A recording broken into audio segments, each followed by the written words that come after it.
Hello and welcome to the Magic Academy. My name is Tipsy Tiger and I am your enchantment professor, and this is All's Fair in Love and War. I can say the title of my own stream. I'm so used to saying all's fair. Um, but also, I would like to address the hype train that is going on in chat right now. Thank you all so Woo! much. We are currently about a little over halfway through a level 2 hype train. So I'm going to scroll up in chat and say hello to people. I see Chaotic Nerd Boy, who really should have gotten the first icon. Truly, that is your gift. Chaotic Nerd Boy, Simba, Simba, Simba, Simba, Simba. I said all five. Thank you for coming in. SG Wanderer, Cena Talon, and Duckberg. And I think it was because Evelyn, me, and Lily Pandas all renewed our subscriptions to Magic Academy. So when Duckbird hit the bits, And offer lore.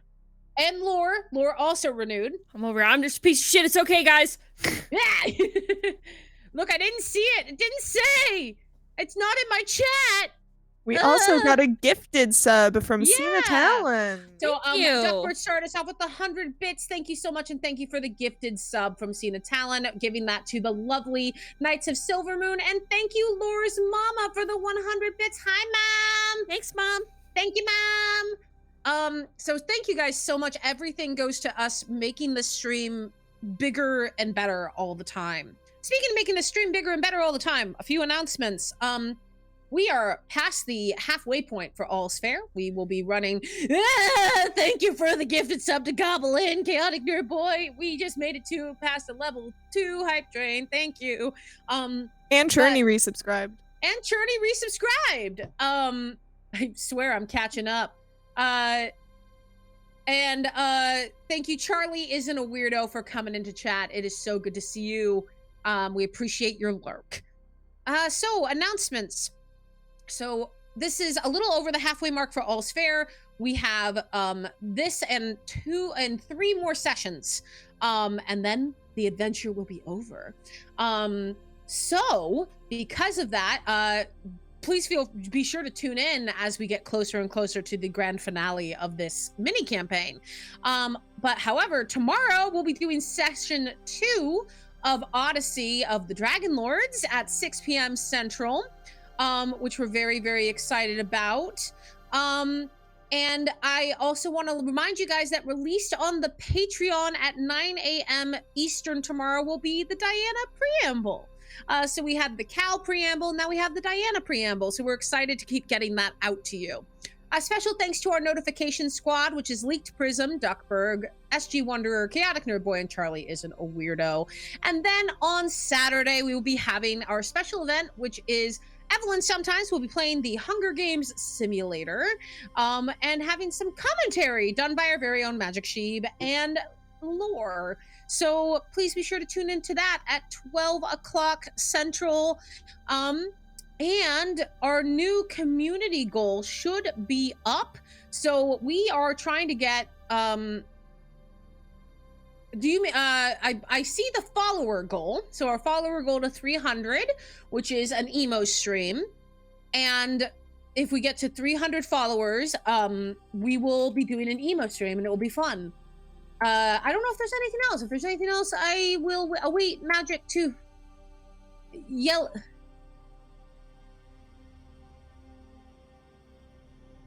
So there is going to be a community challenge coming up, which is not currently live, but will be. We're going to be starting our next community challenge since we blew all the way up to that one ring, which will one ring will be happening starting on May 27th. We will be doing an all evil group campaign if we or I guess mini series if we 2 or 3 episodes. Oh, it's up! Yay! There we go. So if you guys look in the points, we have a short evil D&D series. It'll be all evil characters, and if we get that goal, we will have that happening. Laura's mama, thank you so much for gifting 2 subs to the community. Very much appreciate that, ma'am. And thank you. We do see that. Thank you for giving that to T Double Gur and the Favored Few. You are amazing, and we deeply appreciate you being here. And thank you all for contributing to the challenge. I'm not going to list everyone's names because then we'll be here forever. And welcome in, Sir Lug. We have more of the family coming in. I believe, unless I'm missing anything, that is it. So thank you guys so much for being here.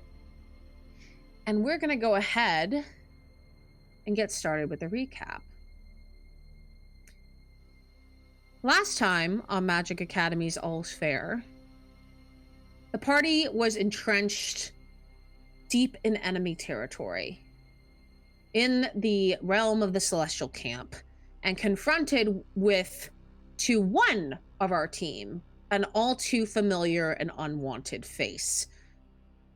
Valwent, a celestial soldier who had encountered Minerva in the past, and as we later found out, had actually, well, betrayed her trust in more ways than one on an attempted peace mission, had come to finish the job he did not start before.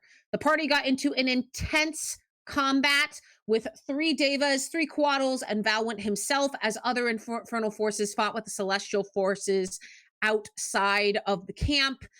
After a bloody battle which involved Min basically losing her mind in understandable ways, Valwent being the roguiest rogue to ever rogue. Thank you, Duckburg. Justice for Dickburg in chat. Achilles killing Valwent's sidekick, basically stand-in LeFou. Don't sue me, Disney. And unfortunately, our dear Jason falling to his death in battle under Valwent's sword. The party ended up being victorious against Valwent, but very narrowly, and managed to escape the camp, heading back to their home base. And before we say that is where we all are now, a couple quick more thank yous. Thank you for the gifted sub to Sir Lug, and thank you for the 100 bits.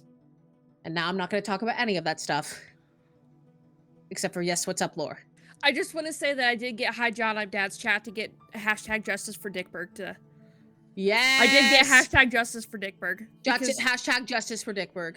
So that's my contribution. Okay, bye. Duckburg, we love you. Thank you for guest starring. We come back to the Infernal Camp. Again, the same setup as before, only a much more somber air. You have been back at the camp for 2 days now, nursing your wounds, some more physical, some more mental. And we find our squad, Persephone, Achilles, and Minerva, standing with a group of other people on the coast of the Decimalia Sea. The pearly white sands are tousled slightly in the wind, a little bit chilly on the beach, overcast, as the Decimalia Sea in dusk seems oddly calm, as if the tide is waiting to pull this self-proclaimed bloodthirsty prince of hell back to his home. A large pyre is built on a floating raft, piles of wood and other flammable objects. They have draped it in red and gold cloth, and Jason's body, dressed in his ceremonial garb, has been placed on the platform. A large group of people are standing there to celebrate him. General Burvu, Tunraida, various representatives of Earl Queen Hecate, Odysseus, Orpheus actually strumming a sad song on his lute while tears stream down his face for his friend. And all 3 of you stand there towards the front, looking at the pyre.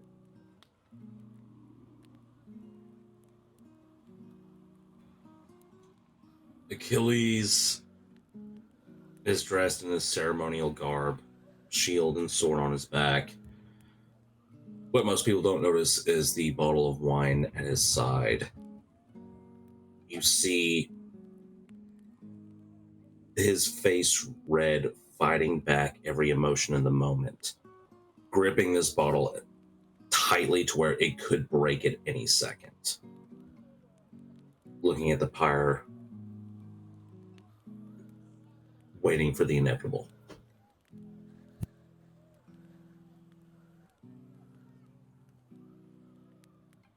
Does anyone else? I would say that despite all odds, Min would actually be standing next to Medea, holding the fleece, waiting for like the passing moment. By all accounts, people assume that Minerva and Medea don't get along. And in reality, what most people don't know is that they have a very business-like relationship, but a mutual respect for each other because Jason's a piece of shit sometimes. And in true Jason fashion, and that's why we love him. And just kind of standing next to Medea, Min's gonna kind of pass it, like, passing side eye, like, this isn't about me. She's not standing directly next to her, but like, I don't know, side back, like, just, you know what I mean? Because this ultimately, at the end of the day, is a tragic moment. And she has the fleece, it's been cleaned to the best of its ability. And it's just, she's standing there, she's not crying. Her eyes look they look very dull. And if anybody had noticed, for the past 2 days, she had not come out of the barracks. However, there is a phenomenally wonderful dead body hanging from the beginning of the Infernal camp, and there's a head on a pike outside of her front door. And I would imagine that head is got some white hair and a black streak in it. When we flew back in, she carried Valwyn's dead body, bleeding. She's like blood streaming down the front. And she, like, carrying Jason. And as we entered with Jason, flung his body into the dirt and kicked him across the camp. Persephone. Persephone is remaining silent, but she's standing next to Achilles, her hand on his shoulder, and with a brief flick of her wrist, she throws a calla lily on top of Jason's body. We'll get to a description of Medea shortly. For now, Achilles, you look at the lifeless body of your friend and you begin to remember a moment. We flash back. I don't know what this memory is, so I'm very excited. But Do you want to explain, or do you want me to? I'll explain it. Set the scene. If that's all right. So I think we see Jason and Achilles, and we see a much younger Jason, and by extension, a much younger Achilles. The two of them are outside. They're at Chiron's, where they both kind of grew up, but a bit like ships passing in the night. They were not there at the same time for very long.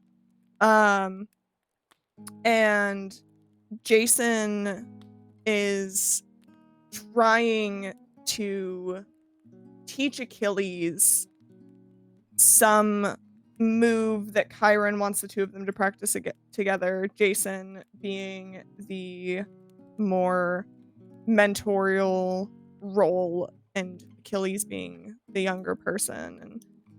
And as Achilles practices this move, Jason just holds up his sword and says, "Again." Or his shield, I mean. Yeah. That makes more sense. At the mentioning of again, you see Achilles much younger. You see red flash across his face, and immediately goes for what should be a practice stab, but you realize is an actual stab. And it jumps towards it. I'm assuming Jason, being the more experienced in this moment, immediately blocks it away. Their strength being much greater than Achilles. knocks him at least 3 feet to the side. And Achilles like punches the ground, sword in hand, and stands up again to face Jason. Again. Do it until you hit me. Hey. At this point, You can do it. At this point, you see a single tear running down. One that Achilles has been fighting this entire time, runs through to try and shove with his shield and go for the stab. And I'll let you take it from there. As Achilles goes in for this stab, Jason, being a much nicer person than he was when he died, you know, the youth, he has not yet been in war, and he sees the way Achilles is struggling to get this, and he tries to the best of his ability to kind of not let it show that he's kind of letting Achilles get the hit this time. But he takes the sword blow, and he like probably, if I had to actually guess what level he probably is he's probably like a level 2 or like a level 3 at this point. If you think about it like in terms of leveling, he's probably like a level 3, so he probably has like just a little bit of lay on hands, just enough. He slaps the wound closed and he says, "See? You did it." Achilles slumps down, pure exhaustion. Take a break. Looks up to Jason. Why are you teaching me this? We're probably going to end up fighting against each other anyway. Well, if we do end up fighting against each other, I want a worthy opponent. I don't want to fight again. I don't want an easy fight. That's boring. Come on now. If we ever meet on the battlefield, I'll do my best to avoid you. 1, I don't want to be killed. 2, you seem too awesome to try and kill. Well, if we do end up on the battlefield, I'm probably going to try and kill you if we're on opposite sides. Let's be real here. But should some chance of fate wind us up on the same side, I'd be happy to have you on my team. Patroclus and I have appreciated everything you taught us. I know you're about to finish up, go to the front lines. I don't want to fight, man. Mom is determined to make me a fucking warrior. I don't want to be that. It's stupid. It's so and you see like his eyes begin to water up, and like his fist closing up. Just I don't want to do this. I don't want to do this. And kind of plop down from that point. Jason's gonna put a hand on his shoulder and be like, "Hey, listen. Sometimes the fates have other ideas for us. And maybe one day we can I don't know. I wish I could give you an answer.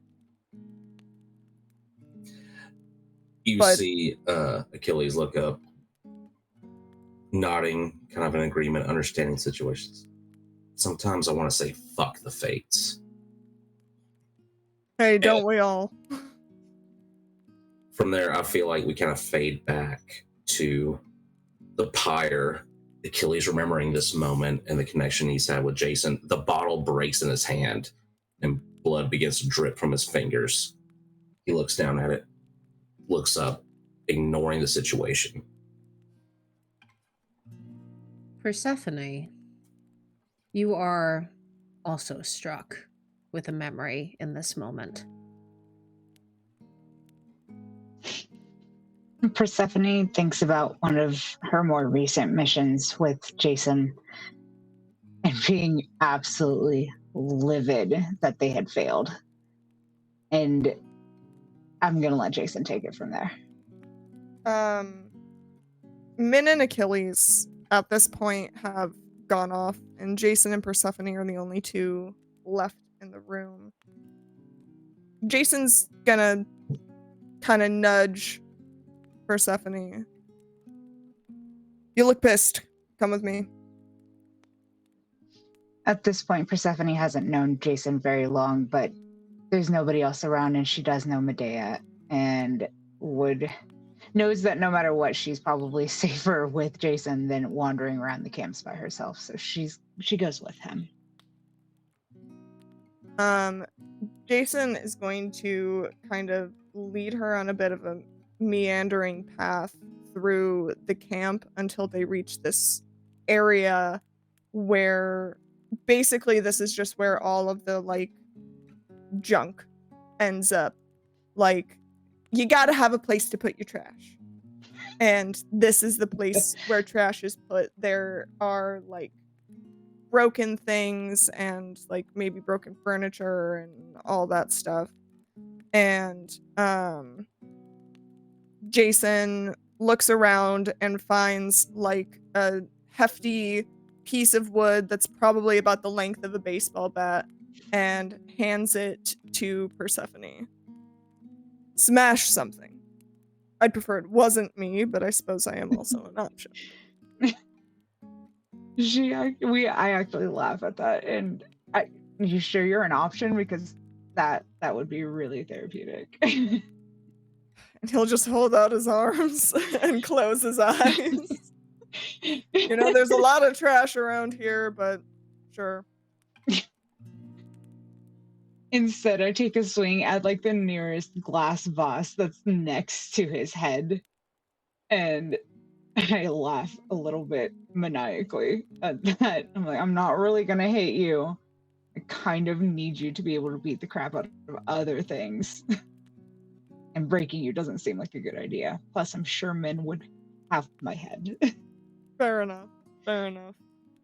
And he's gonna pick up a large, like, he's gonna find like a pipe or something, and he's gonna go over to some like old defunct piece of machinery or that's just been tossed in this area because it's just where it all goes, and he's just gonna start beating it with the pipe. It's very cathartic. We're having a grand old time. Why does all this shit end up here anyways? Don't y'all have like a trash disposal system or something? I mean, we do, but you know, there's got to be an in-between place. Trash comes on Mondays and Fridays. Got it. She picks up a cup and just chucks it so she can hear the glass shatter. Plus, if we didn't have this spot, where else do you go when you're pissed off and you need to just destroy something? Fair point. It's been 7, 8 years since I joined this fucking war. And y'all still haven't won. Granted, neither has the other side, but it's very annoying. Well, we're gonna win, and I'm gonna be the reason. And I'll be there to help, no matter what. And it just kind of fades back to the beach. Minerva.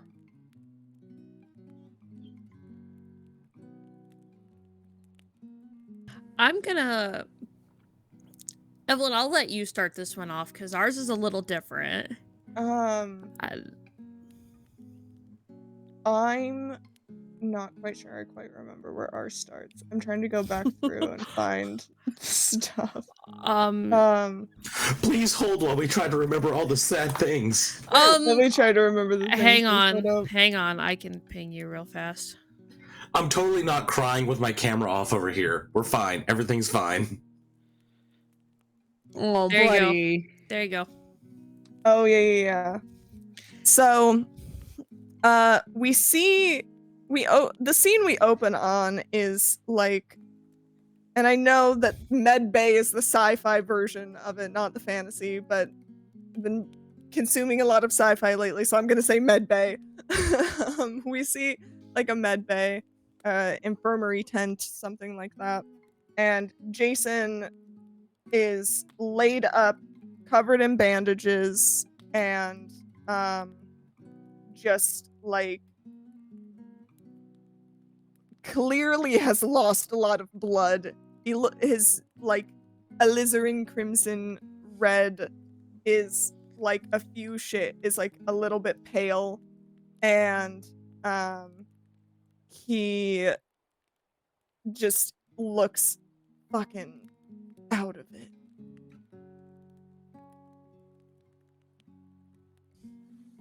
Yeah, and I would say, Minerva's not a healer by any standard. But you see her coming into the tent, pushing the the cloth partition open, and she's just carrying bandages and the healing potions, and it's just look. I don't do this. You look so pretty when you do.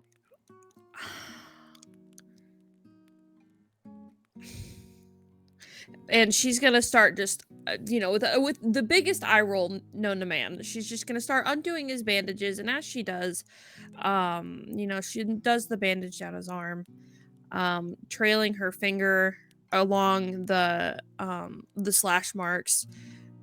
I could have prevented that. I'm sorry. Hey, it's it's okay. It happens. It happens. Then you can't protect me from everything. Yeah, but if I hadn't been so careless, you wouldn't have been protecting me. I thought that I could show my face on a field for once rather than hiding in the trees. Hey, you were there, and I love you. And she's just gonna pause for a moment. I love you too. And I have for some time, and I hope that moving forward, whatever happens, you'll stay by my side. I'll try. And Jason at this point is gonna kind of like look. His eyes are gonna close because he's woozy, because he's lost a lot of blood from this particular encounter, and he's gonna like just kind of rest his eyes for a second as lean back into his bed. Yeah, and she'll kind of like pull him onto her, and as the scene kind of starts to fade to black, it's totally gonna make a Princess Bride reference here, but it's like they have, so what is it? They're just a very, it's not required when you think of intimacy to have physical contact, and it's just a very small intimate moment between the two of them. She's gonna run her thumb along his jaw, and then kind of as she finishes redressing his arm, and the scene fades out, she leans in and gives him probably the most delicate kiss that she can. And as she comes out of it, the last thing that she can hear is the one single coin as it kind of knocks against her horn. And when you come back out, obviously she's very decorated, but that was probably 6 years prior to everything. At this moment, Burvu, who is wearing a lot of ceremonial jewelry and garments on her horns and her body, has a lit torch in her hand, back in the present. And she's going to walk to you, Medea, and hand you the torch to light the pyre. And at this moment, Evelyn, would you please describe Medea to us? So Medea, Jason's wife in the mythos,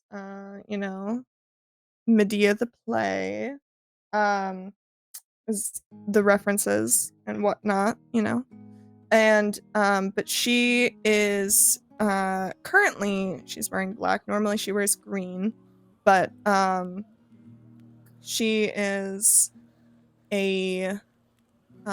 she's tall, probably about like 5'8"-ish. Dark brown curly hair that's tied up in a golden ribbon in that very like Greek, that like when you like, you know, when you look at a Greek urn and they've all got like the hair that like is all up, it's like that. A lot of gold jewelry. She and probably the most notable feature about her is her eyes are white and they have like a little bit of a misty glow. She has very sharp, angular features, and she stands tall and proud with a lot of posture as she just stares, standing next to Minerva, as she just stares at the pyre, lost for anything.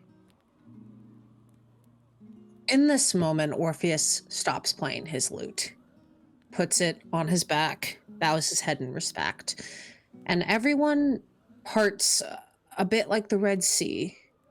Minerva holding Jason's fleece, and Medea holding the torch.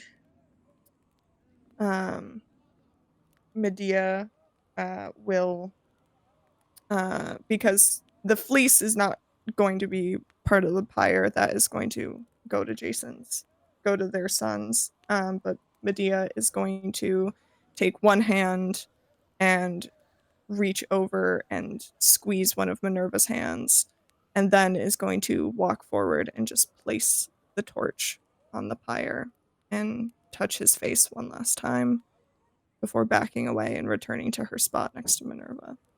You see that Odysseus and Victoria and a couple other soldiers push the pyre into the sea as it lights ablaze. You see that the flames start as a small, slow kiss and become a quick roar, as if you can hear Jason's laughter in the flames, that triumphant bravado that he had later on in his life. And eventually the entire pyre, you cannot see anything but fire on the water as it drifts away. There is a moment of silence on the beach before people begin to pass out drinks. Lots of nectar-based wines and meads and beers. It's not at all a very jovial conversation, but a lot of people begin talking strategy. It's a very small respite from what is the rest of, the war. You see that a fire pit has been made on the beach. People begin to sit around it and tell stories of Jason and how they know him. Orpheus begins to play not happy tunes, but less dirges as more of an atmosphere. And the four of you stand on the beach, and Burvu is with you, and she says, I don't wish to make this about work again, but Medea, isn't it always? all the time.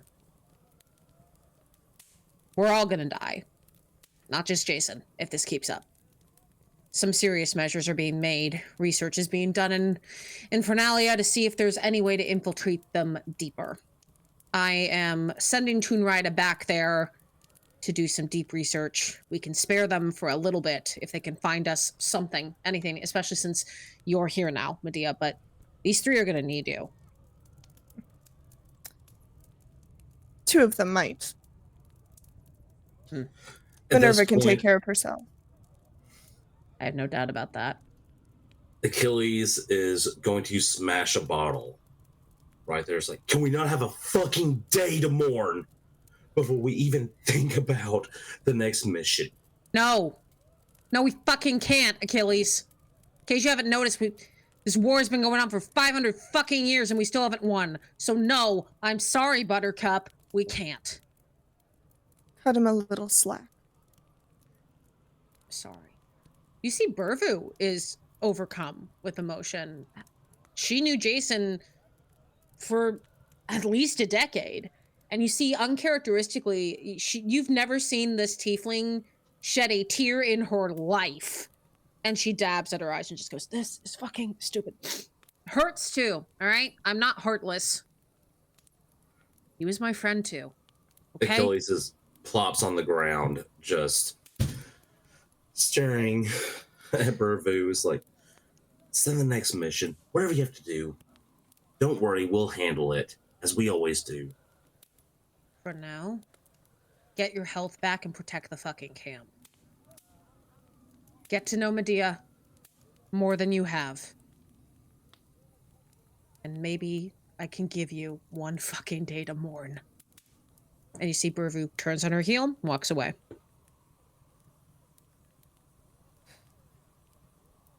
Achilles is going to stand up, reach into his satchel, and give a small wooden horse to Medea.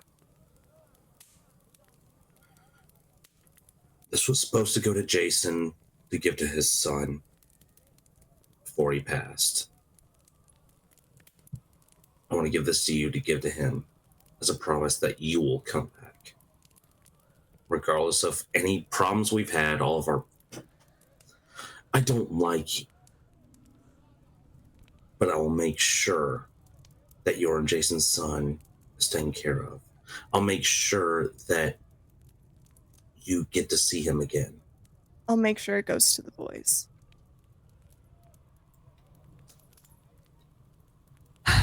I don't know yet how. I'll be honest. I don't know what is going to...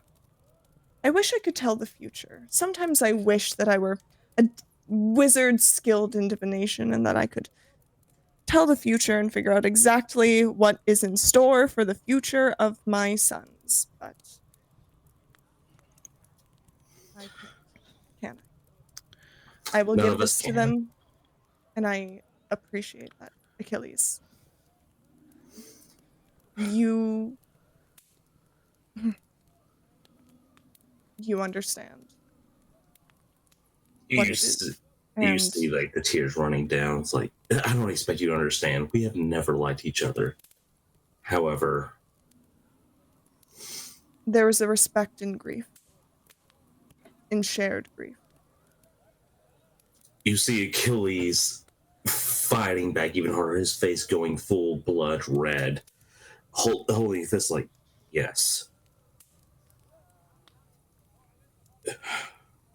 For Jason's sake, I will make sure these children keep their parent. They've already lost one, they can't lose another. And he storms off. He's nothing if not loyal. They say that women are the emotional ones. Truly. Well,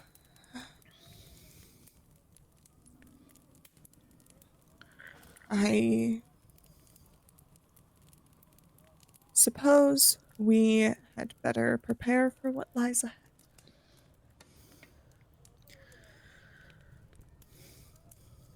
The fleece? Of course. Are you... And she's gonna hand it over like immediately with the like no like fuck yeah, sorry. Are you going to be safe?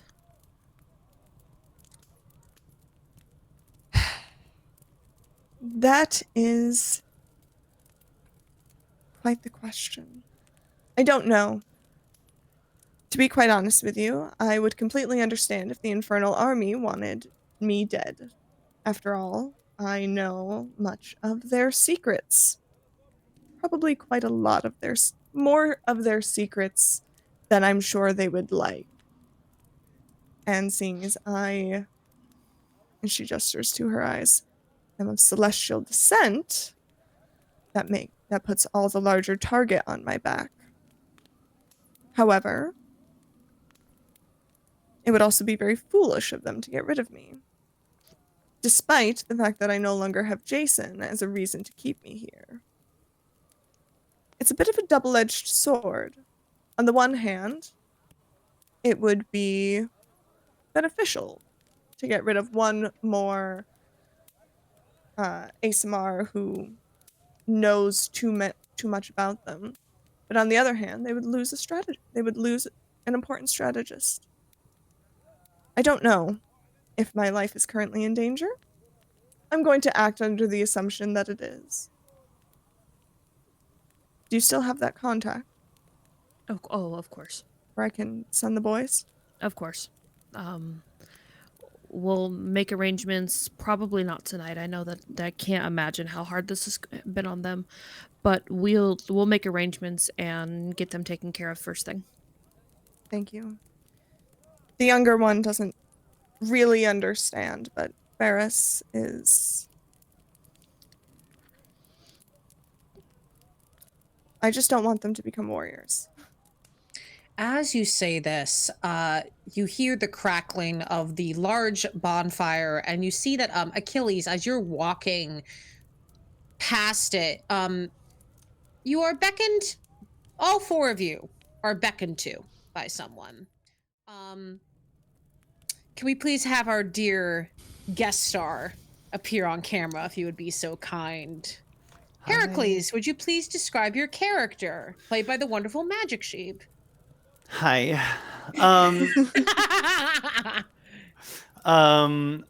Okay. Hi, I'm playing Heracles. Heracles is very well built. Kind of bulging muscles in a tight-fitting shirt. One of those very old school kind of I want to say like medieval shirts, the kind of flat that leans over, the kind of ties that tassel around his chest that has a little bit of hair kind of poking out. We see he's wearing a little bit of armor, but he's not like full clad. And he has a very soft face, a very, very sharp but soft face. His features are sharp, but his skin is very like nice. I'm really good at these. I'm professional. And You're doing great, buddy. You're doing great. Doing a great job. And he's gonna look over, kind of walking in the room. He's gonna be holding in his hand a polished agate in his hand that he's kind of fiddling around with. And he's gonna look over to the party and go, I see you're here. Just to remind you all, we're on the beach currently. This is where the funeral took place. And you are at the bonfire, which is kind of where everyone is sitting and sharing stories about Jason. Yes, Heracles. We are here. My husband is dead. Well, I wouldn't expect anything less. It's great to see you all. Is great the word you really want to use right now? Is it? As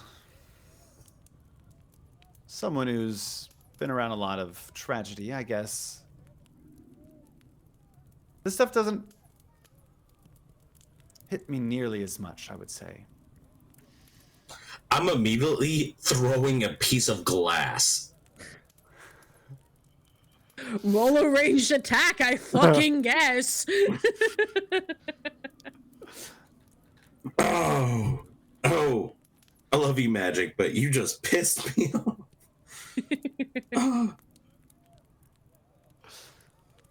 Hi, it's me. I'm the problem. That's an 18. We need a little bit of levity. Does An 18 hit your armor 18. class? Meets it, beats it. Okay, so essentially, as Heracles comes up, starts talking all this, you see Achilles look over side-eyed and throw one of the pieces of glass that cut his hand earlier at Heracles. For I'm going to calculate this. I would say this is like a dagger equivalent. but I'm not going to add your modifier to it. So roll a d4. That's about fair, I think, for throwing a shard of glass. Yeah. Okay. Well, 1 damage. 1 damage. Okay. He's I'm looking not great. adding multipliers. Just essentially, you see Achilles look over, see this bravado. It's like, well, I expected this, and you get cut across the face by a small piece of glass. Good aim, Achilles. Achilles stands up. How fucking dare you? For what? Coming to say goodbye to a dear friend? He draws his sword. Medea is going to place a hand on Achilles' shoulder, very gently. It's not worth it.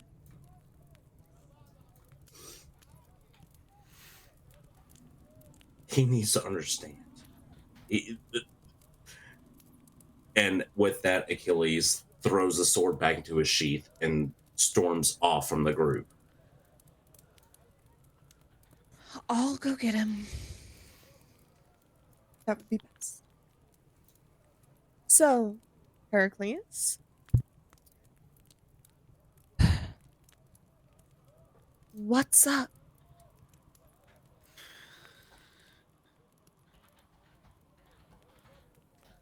I'm gonna get Lily back.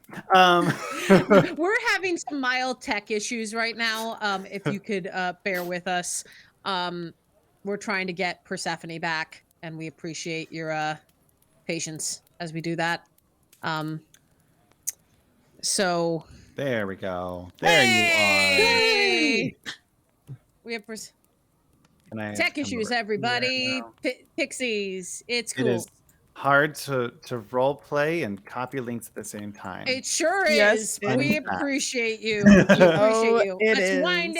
wind it back. We're live, everybody.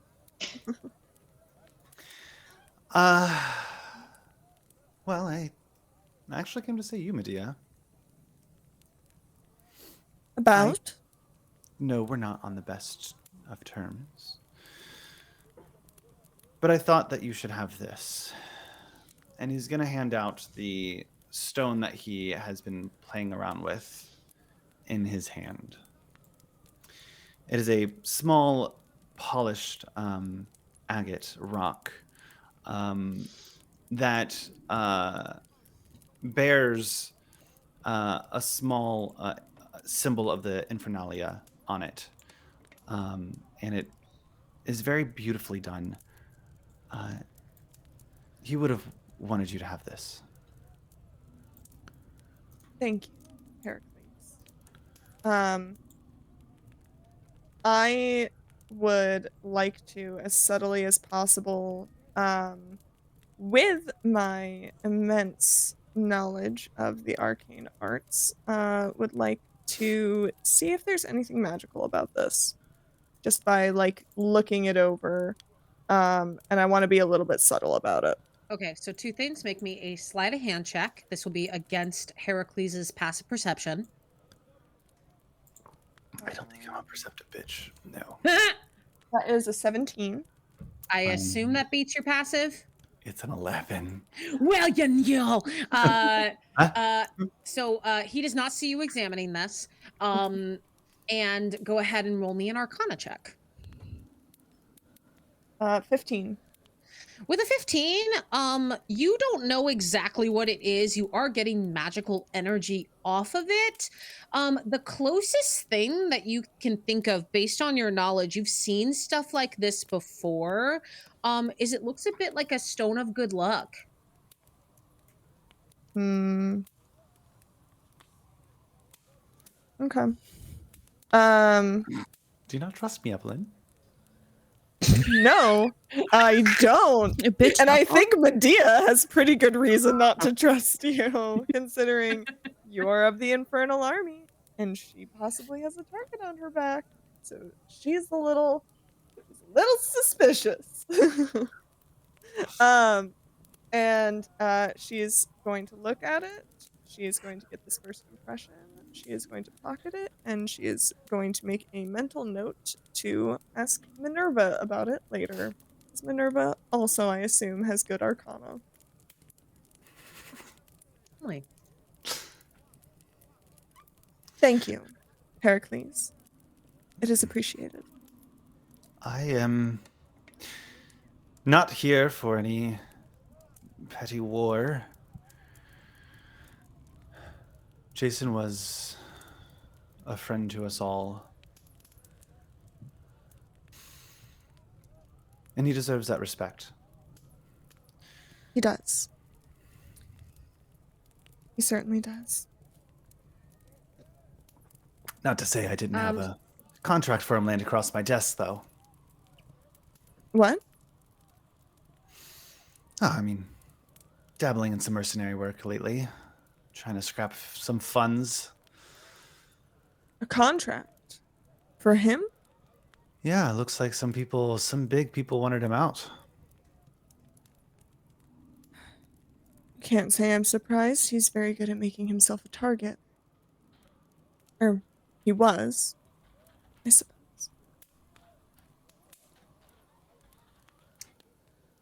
Any Most other definitely. information? Perhaps who? Depending on the DM question. I would say that I can go ahead and send you a quick message, Magic. Give me Okay. 1 second. Please hold for insider trading. You mentioned a contract is out for my husband's head. I'm gonna want to know the details. I sent you a message. Any idea who Yes, put out so the hit? some jealous warlocks of the Earl Queen. Probably just jealous. I want to see if he's telling. Can I see if he's telling the truth? 100%. Roll me an insight check. That's cocked. I have questions. Insight. Oh, insight is actually not one of the few things I'm not good at. Because I did take the skilled feat, so I do have a lot of proficiencies. But that's a 15 again. I'm going to say with a 15, Heracles, you did not roll a deception check. So what does Medea gather with a 15 insight?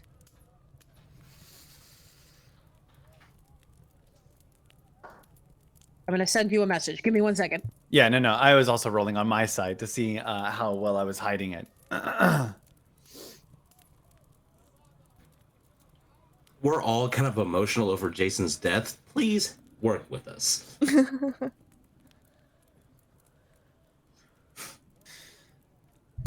Well, I might not be telling the complete truth, but what fun would that be? And I'm gonna kind This of... isn't about fun, Heracles. Someone has put out a hit on my husband. That means there could be potentially people coming after me, potentially people coming after my children. Don't you think that's important information for me to know? Well, I'm sure. Or would you rather play a little game at my husband's funeral? Oh, the Perhaps. brave hero Heracles and his fun little games. I do love games. I did quite great in some of the Olympics, but that's... Don't change the subject. Give me the information I want. Why don't you ask some of your party members?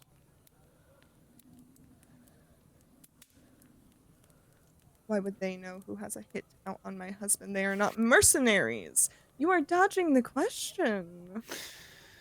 How is Juno?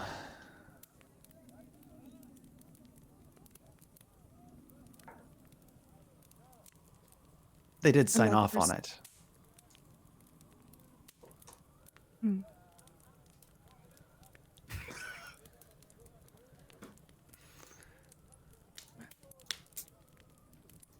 Can I insight check that? You sure can. Listen, Medea's a shady bitch. She wants the information, and she. I'm going That's to. that's a 6. I'm going I think to she's too stroll pissed. up to Medea and kind of grab your shoulder and try to pivot myself behind you and start giving you a back massage and say, there. It's I'm been a gonna elbow stressful you in day." the ribs. Go ahead and make me an attack roll. Thank you. That is a 19 on the die. That's That gonna is. hit. My strength, so that's a dirty 20, and you take 1 point of damage. We're slowly just chipping at that HP. Don't touch. Hey, for trying to celebrate someone's life and There are other ways take to them onto celebrate. the afterlife, you are a very hostile group. Yeah, because you keep pissing us off. Now I nearly scram. walked in the room. Medea, where are your... I don't need manners. This is my husband's funeral. Thank you, I'm 'cause I forgot the word. grieving. Pericles would forget the word. Oh, What? honey, I don't need manners. This is my husband's funeral. I'm a grieving widow. I can excuse my behavior in any way I please. You really think you can get away with coming in here, playing your little games, doing your flirty little things and whatever? I mean, You think you're cute? these typically help me out. Yeah, not here. Move along, Buster. Well, where should I sit, my liege? Anywhere that's out of my sight. I know I'm not that perceptive, but my personality does take up a lot of room, so I'll just take this one. And I will take the chair right next to them and just sit down. Oh, Medea has not sat down. Medea is like. Yeah, I know that they're absolutely. standing, but there's a Yeah. chair. I'm Yeah, so imagining. I'm gonna say okay. they're kind of, it's more like logs positioned around the fire. You know when you're at a beach bonfire and there's like little stones or logs to sit on. We are, Yeah. however, gonna move to Achilles and Minerva, who were not here for this. Yeah. I was about to walk over to them. So I was like, Hi, Minerva. What's up? What's going on, Minerva? I cannot believe I'm the one who walked away from that conversation. Fuck! For those of you who don't know, Juno is Minerva's mother. That was introduced earlier in the campaign. So Achilles, you are storming off. Persephone has been kind of contemplatively watching what's been happening between Medea and Heracles, and probably very wisely staying the F out of it. And Minerva, you are following Achilles down the beach. As Achilles, where are you heading? Achilles is walking directly to the shore. You see him. He thinks he's alone. Drop to his knees, throw his sword and shield into the sand, and screaming at the top of his lungs. Okay. I'm not running because no, I did my hair. heels in sand. Heels in sand. I would say, to be honest, after the past couple days, she's probably rarely like this is a rare sight, but she is barefoot.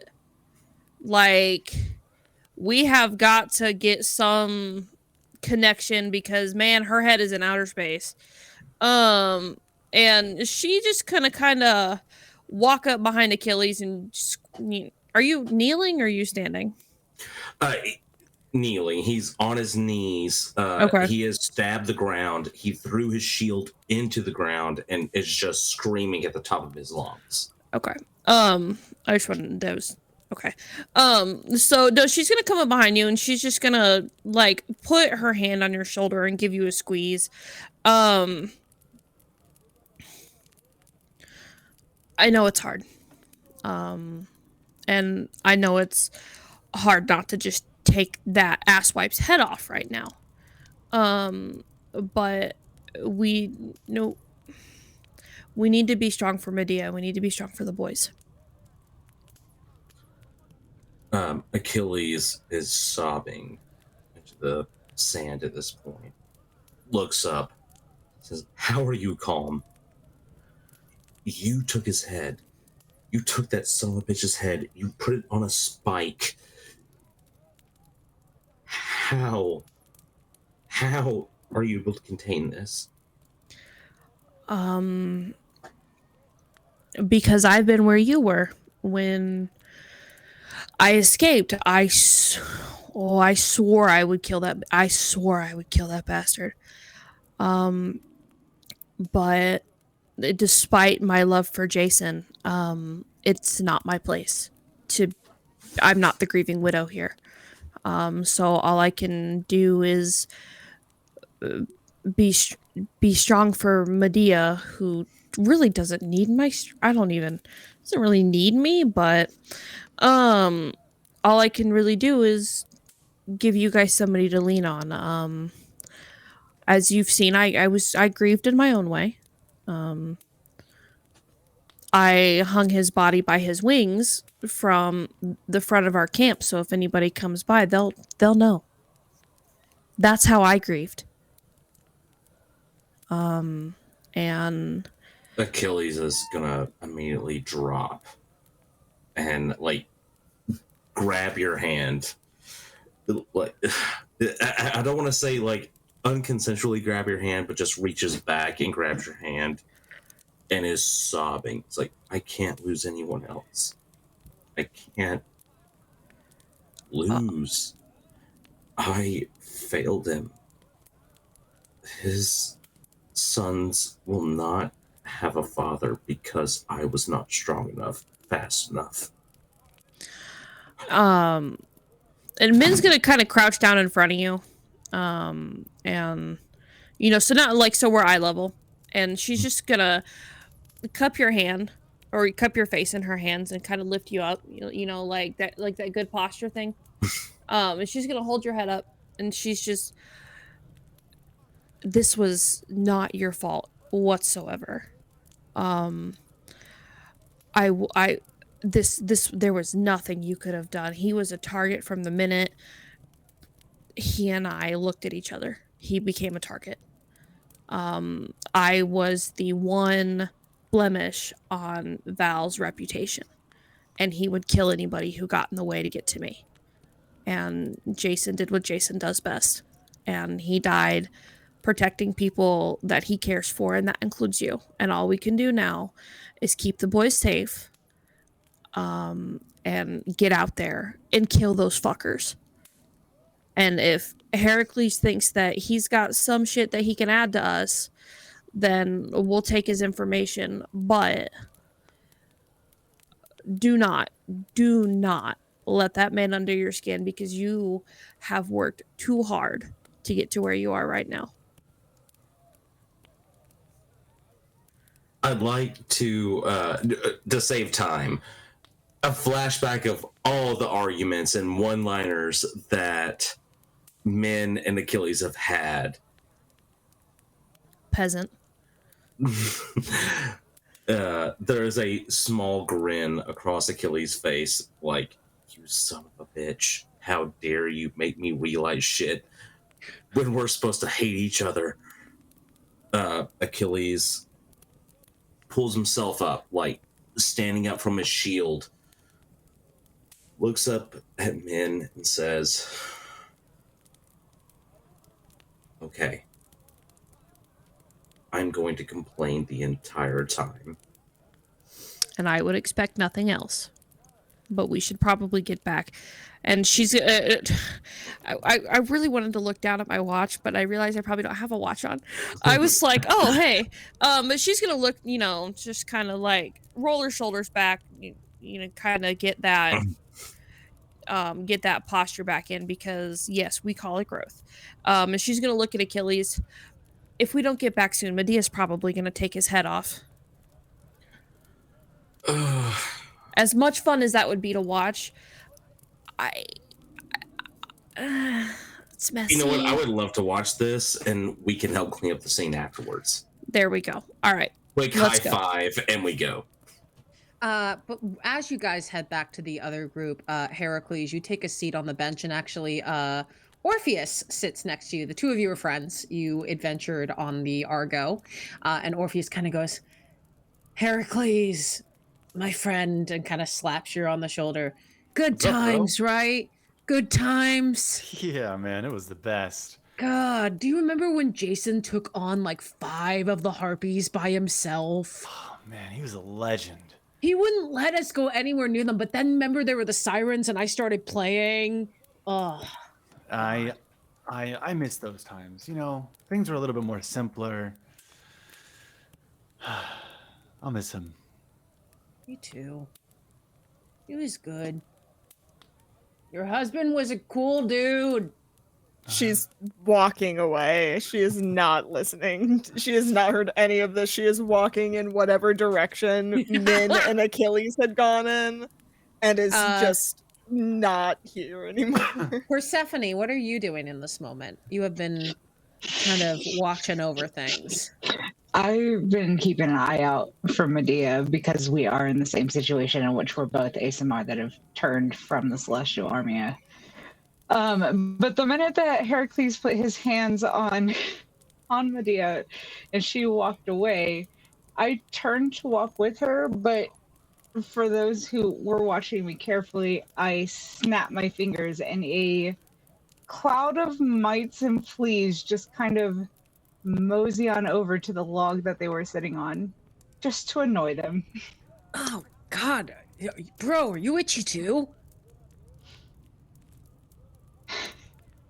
And always then I did walk tell them away. logs were not the best solution for things like this. They're much more elegant carpenters in the land, but you know. Oh, dude. Scorchin as these fleas and mites begin to bite. And as the party parts ways from you, Heracles, as you have immediately have made 4 powerful enemies this day, the 4 of you reunite a little bit away from the campfire, while Heracles and Orpheus keep swapping stories about their bro and scratching. I wouldn't go back over there if I were y'all. And also, don't sit on the logs. Noted. No, there's nothing worthwhile back in that stupid bonfire. Achilles wrapping his hand. Oh, yeah. Thebes, I really hope you gave him hell. You're gonna have a lot of problems with bites. Also, give me your hand. Reach out my hand. And I cast heal wounds on it. And your hand heals up as the 4 of you stand on the beach together. So, does he want anything, or is he just here to try and flex and look stupid? I can't tell. He did say something interesting, which was that apparently someone had a hit out on Jason, and apparently Juno signed off on it. Would your mother have any reason to want Jason dead? That's news. I thought she was dead, to be entirely honest. She made some big song and dance about being sent to the front lines. And she didn't know if she was ever going to see me again. And, like, immediately, whatever stoicism was on Minerva's face is replaced by, like, just shy of blinding rage.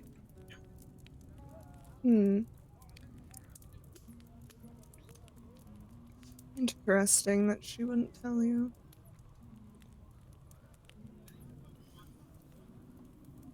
She knew of your and Jason's relationship, didn't she? I would hope so. She did warn me to be careful around him, but Well, that's a fair warning. I mean, we both see how I fared versus him, so that's beside the point. Fair enough.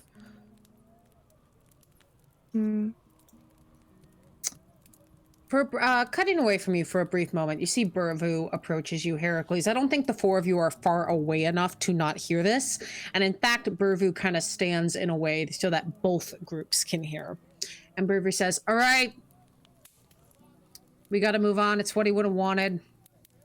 Jason would have wanted every last one of those celestial motherfuckers dead and bleeding. So, get some rest and, Meet me in the barracks tomorrow morning, including... And she looks at you, Medea, with a look that is purely, I'm sorry, but... And goes, Heracles. 9 a.m. sharp in the barracks. So you've accepted my invitation. Look, I needed some extra muscle. That I have plenty of. Look. It ain't working. You know it's never worked. You know you're not my type. Give it some time. Yeah. Become someone who identifies as a woman and we'll talk. And she kind of looks at you guys and says, so, I'll see you tomorrow in barracks, okay? We gotta plot next move. If the Celestials were brazen enough to capture you and plan to torture you for information, it is only a matter of time before a certain someone tries to show up. Because you took away her fun. Well, Medea, I'm assuming you know who this is. Oh, of course. You can't be in a war like this and not know of the most famous torturers. Yeah. Oh. Sweet little Sylvestra. She's just doing it for the right reasons. By the way, Ajax made it back safe. We're not letting him anywhere near the front lines until he makes some more recoveries. They did a number on that guy. Also did not know he was related to you at all, Achilles, so that was news to me. We'll talk later. Make sure he's taken care of. He's been through a lot. He's going to be a great asset. I don't know. Mintha is his patron. Forest nymph, let me show you my beautiful new makeup Mintha sitting on pretty at the gates of Infernalia. I would rather challenge you than Ajax. I suggest you give him that proper respect. Not worried about him. Achilles, I trust, well, despite what other people here may think, I trust you. And if you trust him, I trust him. Okay? Don't be a little shit. Quick handshake with a... Predator. It's Absolute been a long predator. Day. Yeah, just... I'm It's sorry. been a long day. I know, for all of you, I know it's been rough. Okay? Anything you need, you tell me. Even you, Mr. Muscle Bro. What could the great hero Heracles possibly need? Oh, it's not about what I need. It's about what you need, my dear. An And attitude check for one. And excuse me while I go throw up and regret all my life choices. I'll see you in the morning tomorrow, okay? As the group kind of starts to head back to wherever, as we're walking, Medea is going to take Minerva's arms and like kind of link arms with her and whisper, so we're going to kill Heracles, right? Like as soon as we get out there, because I don't want to deal with him. Oh, absolutely. Okay, I've wanted to do that since I first met him on the Argo, and the only reason I haven't murdered him yet is because of Jason. You understand. I mean, men like that think that they can just run around and be cute and pretty and, oh, look at me and and she's gonna like mimic little muscle arms, right, in front of them, and Medea is going to cover her mouth a little bit, but a small Fucking laugh idiots. will escape her. I like to think with my passive perception, I can hear this and kind of lean over. It's like, okay, but I get at least one step, right? Of course. Quick slap on the back. Yeah. And goes off. And with that, we're going to take a 10-minute break. Thank you all so much for being here. We have gotten through some more sad stuff. This campaign, sad and heavy stuff. What? No, shocking. But we will be back at, I'm going to say about, give or take, top of the hour, maybe a minute or so after.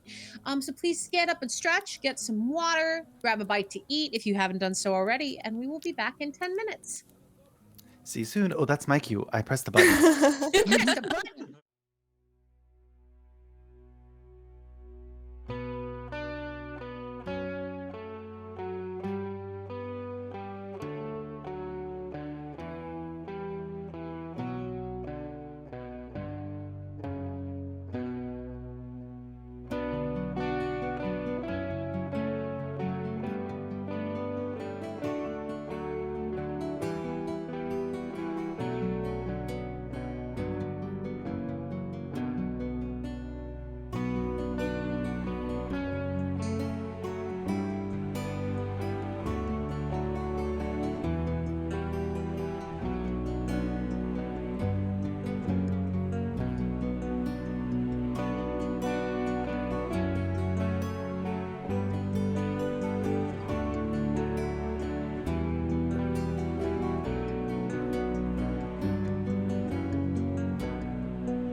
Hello, and welcome back to Magic Academy. Hope you got up and stretched, got some water, took a bio break, and we are back with session 5 of All's Fair in Love and War.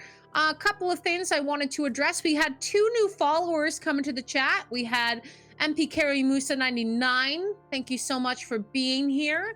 We also had, as my brain forgets the other one, Magic Help. What? Who was the The other 2 followers. follower? Lurking Party and MP Caramusa 99. Lurking Party. Thank you. Lurking Party, thank you so much for being here. And also, I saw a Sulagi and a Nasty slip into the chat. And I know Leaked Prison jumped in and said, so what did I miss? And I'm like, well, a lot. So many things. Watch the VOD. But we are actually going to go ahead and move ahead to the next day. It is a rather gloomy day in the campfront. A heavy fog rests up. God damn it. Watching magic gesture. I'm your interpretive dancer. Yes, excuse me, Heracles. magical. I'm sorry, Doofus. It looks like he's in league with Forearm Daddy for you. No one will challenge me on Forearm Daddy. Listen, my elbow popped when I did that, so you win. I feel normal about this. Yes, sure do. Only normal. Anyway, there is a heavy set gray fog set over the camp. It is one of those humid, heavy days. It is not a fun, cool day. It is gross, and thankfully the ocean breeze is starting to kick in a little bit, but the air feels oddly still. As you all begin to start your day, you all have to gather in the barracks to meet Burvu. But I'm going to ask if any of you had something. There's a lot of people here you can talk to that you know in this camp, a lot of NPCs that we've already referred to, or any things you'd like to do. If any of you want to do something, please let me know. If not, we will move on to your meeting. Yes, Minerva. I would like to pen the nastiest fucking letter to my mother. Go for it. Okay, but not this mom, but my fake mom. I just realized Love that you, sounded Mom. really bad. I was like, oh no, but my mom's Not actually Laura's here. mama. Not Laura's mama. Love you, Laura's mom. That is clipped. Oh my god, I would feel so bad. my God. Yeah, no, fuck Juno. We stand my mom. It's Happy Nurses Week. Anyway, so Min's gonna sit down, right? Sit in her room. And she's just, there are crumpled piles of paper everywhere. And at the very beginning, it says something. The fuck? No, that's wrong. She crumpled that up and throw it behind her. Mom, we need to, no, that's not right. She should throw that one. Dear Juno.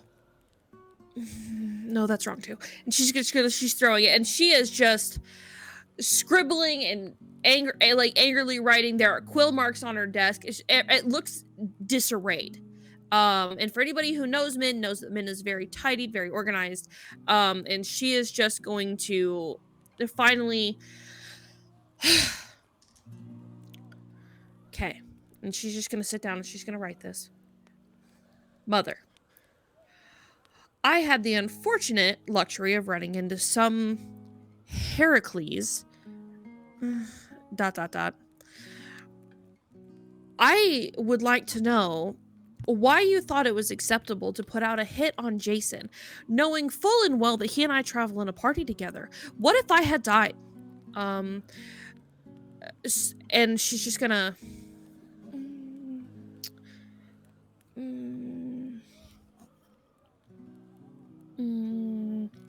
So, if you don't mind, I would love it if we could meet up at some point. Either if you could come back home, because I'm not coming out there. And you need to explain yourself. Because if something had happened to me because of your petty, jealous bullshit, because you think that he's not good enough for me or that I'm not doing enough for myself, then we need to have a conversation. And she's just gonna sign it in the biggest scroll possible, and she's just the biggest M. And when she signs off, she like rakes it across the paper so much that the paper tears. and she's gonna fold it up in an envelope and send it off. Are there doors? Yes, everyone has rooms in this barracks. Persephone has a room pretty close to Minerva's. Minerva, you hear a light rapping at your door. And I'm hello, Hey, Min, how you doing? Minerva. For you, we're not friends. Minerva, Hmm. can I come in? Well, I suppose I have to invite a vampire in before he decides to suck out my soul. How can I help you?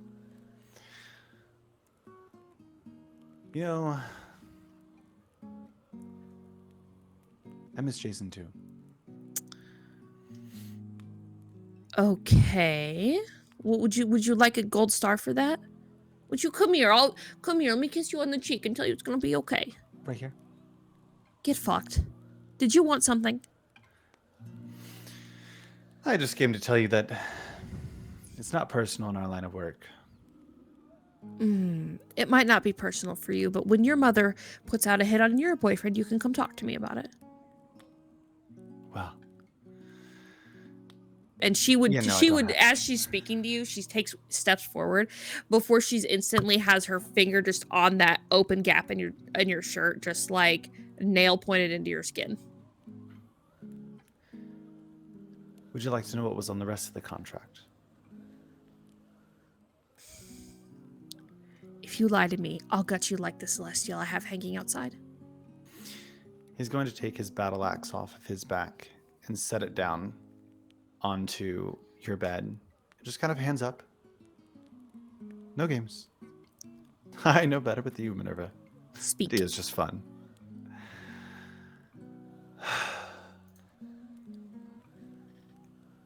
You were on there. But What was I? in a cautionary tale. Yes, Hmm. the hit was on Jason, but your mother did sign off and say to not lay a finger on you.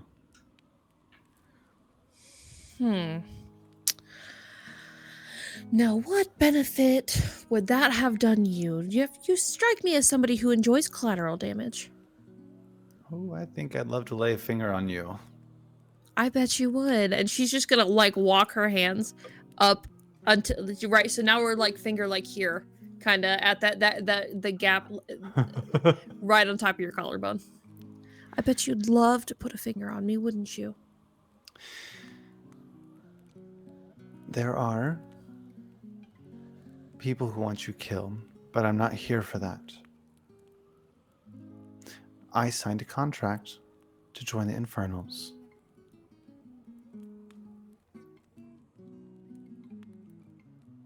Believe me or not, you seem the most reasonable out of the group. Well, I've certainly had a lot of practice. Till next time. Yes, Persephone. Can I hear this conversation through the wall? I'm gonna have. What is the two of you are not being particularly stealthy. I would take it. No, I would say she's not loud in any way. The best way that I can explain this is, like, it becomes like that lower, huskier vibrato, like the closer the conversation gets. Like, I can imagine. I mean, Min's short, right? We're all aware of that. Min is short. So I would assume, though, that she's got her head up, and they're probably about as close could be, really. I mean, she's back in her usual adventuring gear, so that does include the heels. So I mean, it's not that it's quiet, but it's certainly not loud. What if what is your passive perception? 20. Okay, what if Persephone puts a cup to the wall? I don't need that. I am gonna say, because you were not actively trying to stealth, and because Persephone has a passive perception of 20, I would say, if you and be honest with what you were doing, if you were in your room, you would not have been able to hear, because God knows you would have been woken up many nights by other things when Jason was still alive. if you had been walking by, there was a chance you would have heard. Okay. I would have been in my room. Yeah, so unfortunately you did not hear it. I'm going to say you did not hear any of this. Oh no. Well, I'm gonna reach down, grab my battle axe, and kind of holster it again. I'm sure it comes to no surprise that the Celestials don't like you. Contracts for all of you are on my desk. I had the choice to take them, and I didn't. Oh, really? That's so kind of you.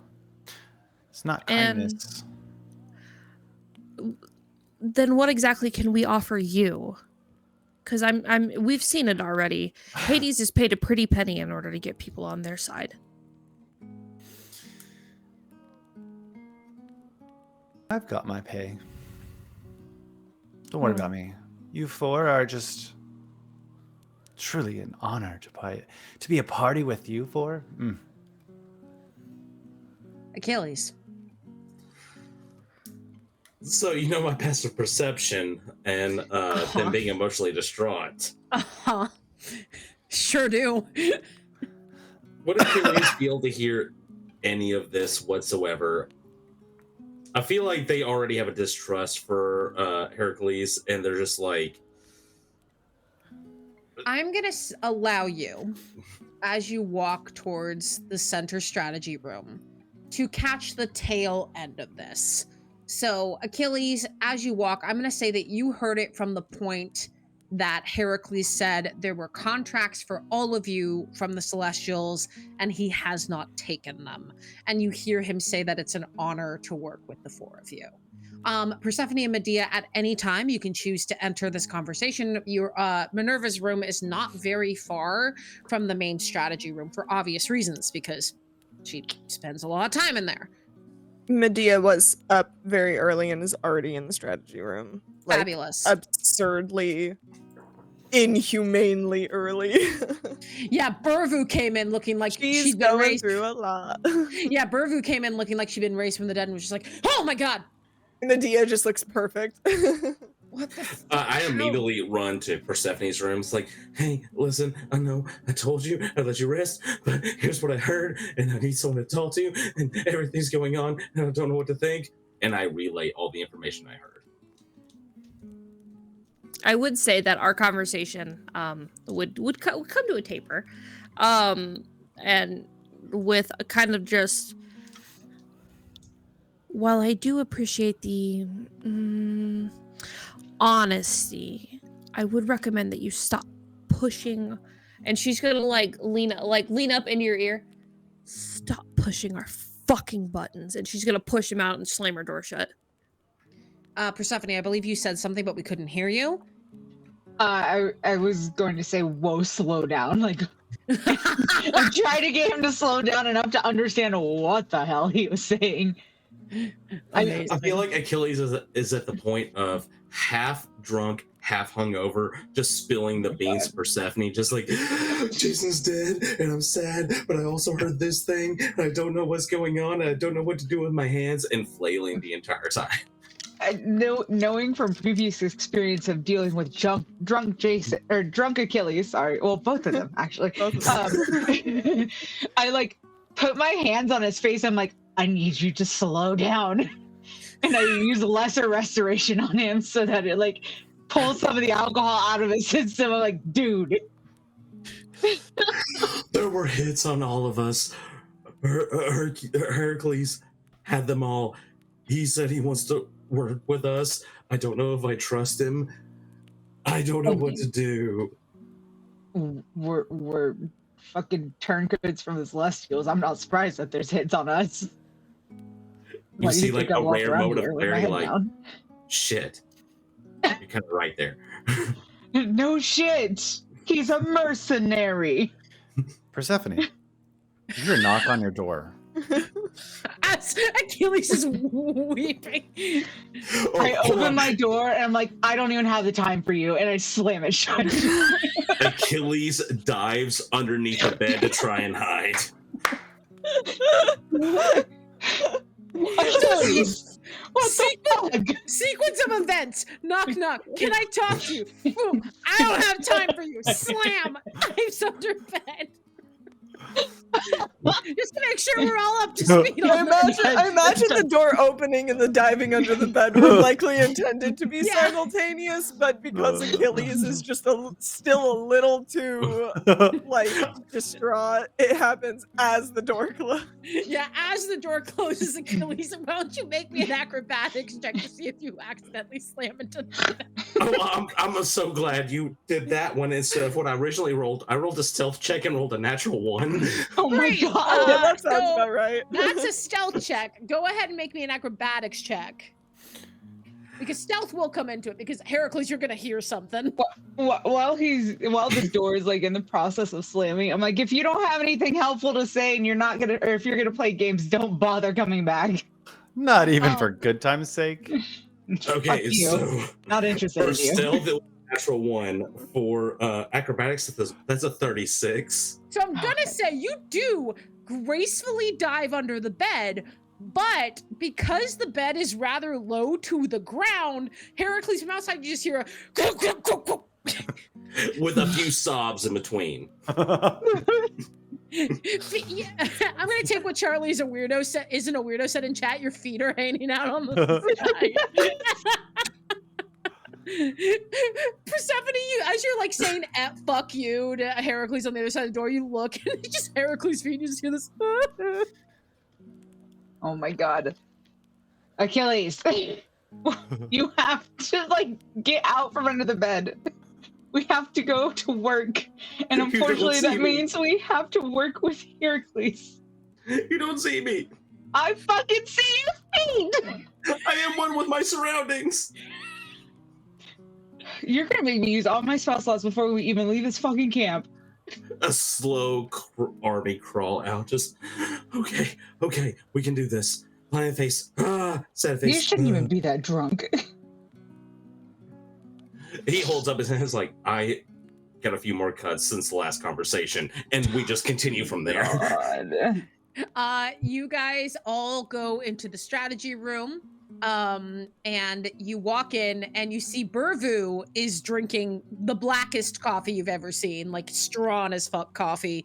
Medea looks flawless as always, and already looks like she is halfway through work. And you all walk in at various times, but Burvu's in the middle talking. She goes, "So we can get that settled with the contacts in Dis. Make sure that." I have. All right, so you're, because you know that that's where I'm from. I'm happy to assist in any way. You don't need to worry. I've already taken care of everything. I assumed you would, but I just wanted to make sure you knew you had another ally. I admire you greatly, Medea, and it was not a small ask in this time too. Especially, with interesting company. Heracles, Minerva, Persephone, Achilles. Good morning. I suppose let's just get straight to business. Heracles has signed a contract with us. What was that? Heracles has signed a contract with us, the Infernals. He's no longer doing mercenary work, at least for now. He has signed with us, and is particularly here. I'm trying to enlist his efforts. It is my suspicion that we most likely will be facing some kind of invasion within the next week at most. The Celestials are going to make a bold move. I can almost... I mean, Medea, I believe that you and Minerva, with your expertise, would both agree with me on this. I think it's imminent. Of course. I mean, we pissed them off. Certainly. Pissing them off is one good reason. Another good reason is that we did just lose an important fighter. And there, I must admit, our defenses have been lacking as of late. Yeah, it doesn't help that for the lady downstairs, and she gestures, and you all know she's talking about Earl Queen, the Queen of Hell, has been insistent on sending more forces to the front lines instead of here. I don't make the rules. I don't agree with her, but They'll either win us the war or take us all down in the process. More I souls for her, goody. don't have a habit of dying. Yeah, well, make it a Wouldn't you habit. unfortunate. love to? You all really need coffee. There's some really good coffee right over there. You see that, you Coffee. see Burvu raise the coffee and go, I can think of a good place to put the coffee if you don't shut up. Thank you, David. Yes, dear. Please keep talking. I would love to see where this goes. Look, Heracles has been around both sides doing mercenary work. He knows weaknesses. He knows what they're likely to do. He's been around Zevestra. He's been around Hector. He knows these things. He has firsthand experience because he's done dirty work for them. Celestials are not below hiring a reasonably priced mercenary who knows what he's doing. So, Surprised he's not cheaper. Well, I think I got quite a bargain. I do anything for you, General. Yeah, if you really would, shut the fuck up for 2 seconds. Achilles is sharpening his sword No. way too hard. No. Put the blade down. Not in the mood to clean up blood today. Not in this room. Medea and Minerva have worked way too hard in here. And I just put in new rugs, so go fuck yourself. Well, They do look rather nice. I like the shade. Well, you know. Thaumaturgy spell would take it up. Saying. Sorry, what did you say, Persephone? I said a thaumaturgy spell would take it up. Just saying. You mean prestidigitation? Sure, would not. You're not a tiefling, I get it. No. Look. We need to figure out what the best way to bolster the camp is before they get here. With Earl Queen leeching our sources, taking her warlocks to the front lines, we need to use all the resources we can here, which is where people like Heracles come in. Achilles, you also know this stuff. Now with Jason gone, I am unfortunately going to need you to do his work as well until Heracles gets used to things and until you guys can work together as a unit. Medea, you are exactly what we need, but of course you are not a fighter like your husband was. Well, different kind of fighter. You don't need to worry about me on the battlefield. I'm not worried. Persephone, you know Hades better than anyone, and I'm sorry to have to ask you this. What do you think he would do in this situation? Do you think he would speed things up, slow things down, make us wait? He's gonna speed it up. So what do you think? There's an A week? opportunity to attack. Less than a week? I would say at least a week, maybe a week and a half max. Depends on how long it takes for them to recover from the decapitation of Hector. What do you mean? You mean Valwent? Valent. You're good, Persephone. I honestly mix up their names too. Achilles screams in the background. Achilles, shut up. I think Persephone did not get a lot of sleep last night, and this is No. A quick cutaway to Achilles, like, curled up in the floor, like, Persephone! Get out of my room, get out of my room. Medea, Minerva, any input? We've got the knowledge of Hades and Achilles. What about Hector? Achilles is going to, like, you see, like, the vein popping in his forehead, his knuckles going white. Hector is going to go for what is ever easiest, what looks best. He is going to try and find the easiest win to keep his little perfect record in place. So you think he would take time to plan? I think he'd let someone else plan and take the credit for it. He is going to try and test us. He is going to try and hurt us. You see, like the knuckles tightening up. He will do everything he can. Try and break us. Can I speak now? It's been enough time. Depends on if you have anything good to say. Well, I mean, none of you have asked where I've been in the last few months. I didn't Where even have notice you were been, gone. Heracles? Well, I might have taken a contract with the Celestials. So, Shocker. hence why I'm here. Right, Heracles. What do you know? You have 3 days. That soon? Good God, I thought that... Is Zvestra that pissed off? They are pretty pissed, and they are going to think that you... Well, they're going to think that Medea isn't going to show up. You're down a party member. And as fun as it would be to see you get wiped out, there's no money when there's no war, so I'm here to help you out. How And kind. Look over at Minerva and go, that was my payment.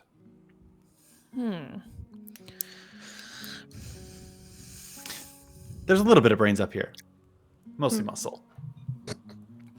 Well, Bervu, sounds like you need to begin prepping your defensive forces. You'll want to, of course, strengthen any physical defenses, as well as any troops that can be spared. Make sure the perimeter is being watched at all times, and make sure that the archers have plenty to fire with. We'll want to get them some arcane arrows as quickly as possible, as the enchanter had better be available, and if not, he will be. Yeah, let's just say that if certain gentleman doesn't show up when I want him, we will have some fucking words. Dionysus and his bullshit. You'll want Odysseus on the front lines playing the defense. As foolish as he is a good strategist. No, Odysseus is his good force, and I know that he's been angling for a better position for some time. I know that Nike, Victoria, has also been chomping at the bit for some frontline opportunities. You may want to talk to her, Min, before. Send her forward. Odo needs to stay behind. If the enchanter meets an unfortunate accident, you'll at least have somebody. Odo will be very useful. Yes, What Heracles. traps do we have? Traps. Are we funneling them? What tactics are we going to use to ensure that we can stay on top of the sheer numbers they will throw? You're looking at the funnel. If it's possible, when they arrive, if they can be surrounded and possibly starved out, we can make some kind of something to encapsulate them. It's I true. think I can handle that, actually. Genuinely out of character, I can do that. Yeah. That's what this build is. You see that Bervu nods and says, well, what I'll do is I'll talk to Aemon. Z will get the foot soldier battalions. Lilith will start working on air forces, possibly some tree traps. We've got Cliffshire in the north. She kind of looks at you apologetically. Also, Persephone, Zvestra's been using the woods to take torture victims into and drive them mad. So, I wouldn't go in there anytime soon if I were you, with your sensitivity. Niha, A will deal with mounted forces. If we can get a mounted forces circle somewhere at the front, cause that starve out, get you on that, Minerva. Let's see. Tunrida, I sent back to Infernalia. God. I could really use Ferdinand, but he's fucked off. Whoever knows where. Where's Diomedes? Diomedes? Should be in the camp. Basically, for those of you who are watching, these are a bunch of different various devils and infernals, and you guys take a moment to start laying out a battle plan on the table in front of you. About an hour goes by of this planning, talking about various people, how they can help, what they can do, and finally Bervy goes, okay, I'm going to start talking. 5 of you, do what you need to do for preparations. Okay? And get something to eat. You see Burvu gets up and walks out of the room. Well, this should certainly be an interesting one. They'll write stories about this. Only if we survive. You see Achilles sharpening his blade similarly how Jason used to. Well, Tales are only told by the victors. Medea, how well spoken. Hmm.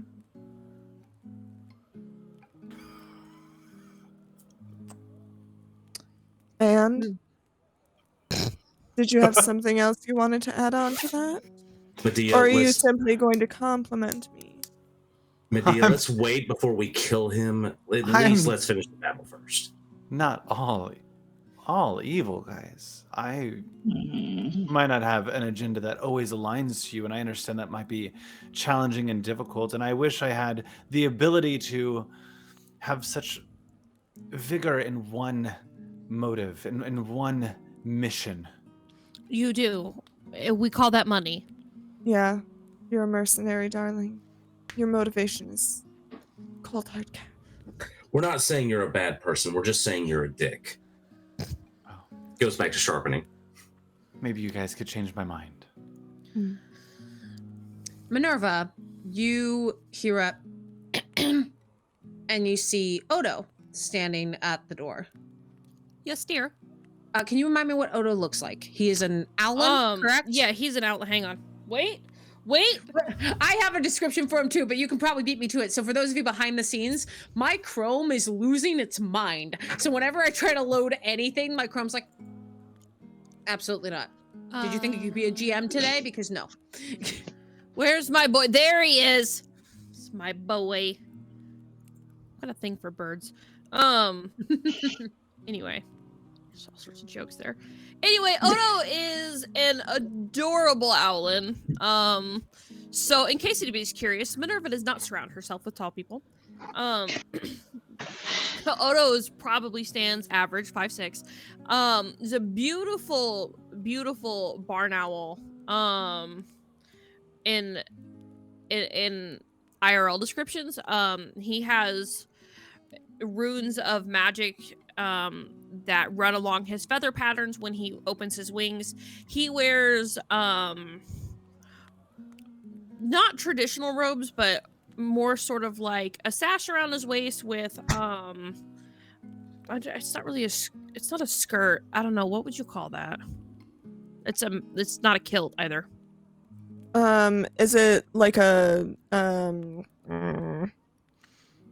I know the word. Yeah. Skirt-like wrap is where we're going. Like a loincloth kind of thing? A little bit more. No, like like Miss said, like the bottom half of a toga. And then he does wear chest armor, covers his right shoulder with a long wizard's cloak that has been tailored to allow his wings to spread. And he's just, he's got some tans and some reds to him, but when he opens his wings, it's very white, bright, almost flashy in a way. And he's a little more on the timid side, but I mean, being friends with Minerva and Victoria, kind of hard. Min. Yes, dear. You sent a letter this morning. I did. What did you use to get it to move so fast? She's waiting in the teleportation circle. Oh, I didn't use anything. It's my mother. My camera died. Your camera sure did die. Woof. Tech issues. It's not a look. Hang on. Camera failed to look. Thank you. R.I.P. Min's camera. No, we already lost Jason. We can't lose Min's camera too. The second permadeath of the camera. Oh. All right, everyone, let's go ahead and set up a pyre for Min's camera. Really though, I need a new one. There we go. Hello. Hi. She's waiting for you in the teleportation circle room. If it makes you feel any better, she looks like shit. Good. As for the rest of you, you're wanted to speak to various people outside. Men will join you after. Go around to see who you can speak to, give information to. It's only a matter of time. And Medea, my name is Odo. I'm a friend of Minerva's. It is a pleasure to meet you. I have heard nothing but good things. Likewise. Odo gestures for you to follow him, men. All right. While the rest of you head outside, Minerva, you walk to the teleportation circle where you saw your mother and hugged her in the first episode. You see your mother there, and her hair is tied back in tight bun at the back of her head, and she has an eye patch over one of her eyes. Most likely she has lost it. She has a deep wound running down the side of her face. She is in blood-stained armor, and she looks at you and she says, "Is there ever a time where you thought I didn't know what was best for you?" Well, was it the time that you kept me away from the other children growing up? Was it the time that you tried to keep me and Perseus separated? Or was it the time that you tried to have Jason murdered?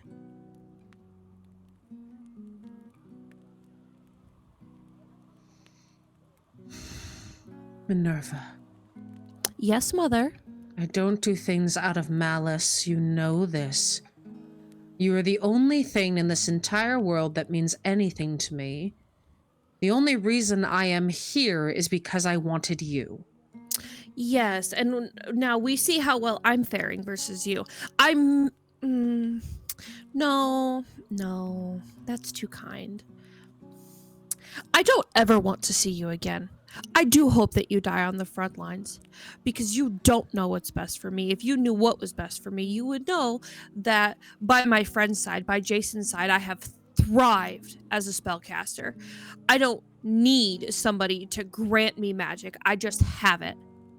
I'm better than you. I've always been better than you, and you've been jealous of that. And for that, you had Jason killed. And I will never forgive you for it. And she's going to turn on her heel and walk away. He didn't tell you everything, Minerva. Talk to Medea.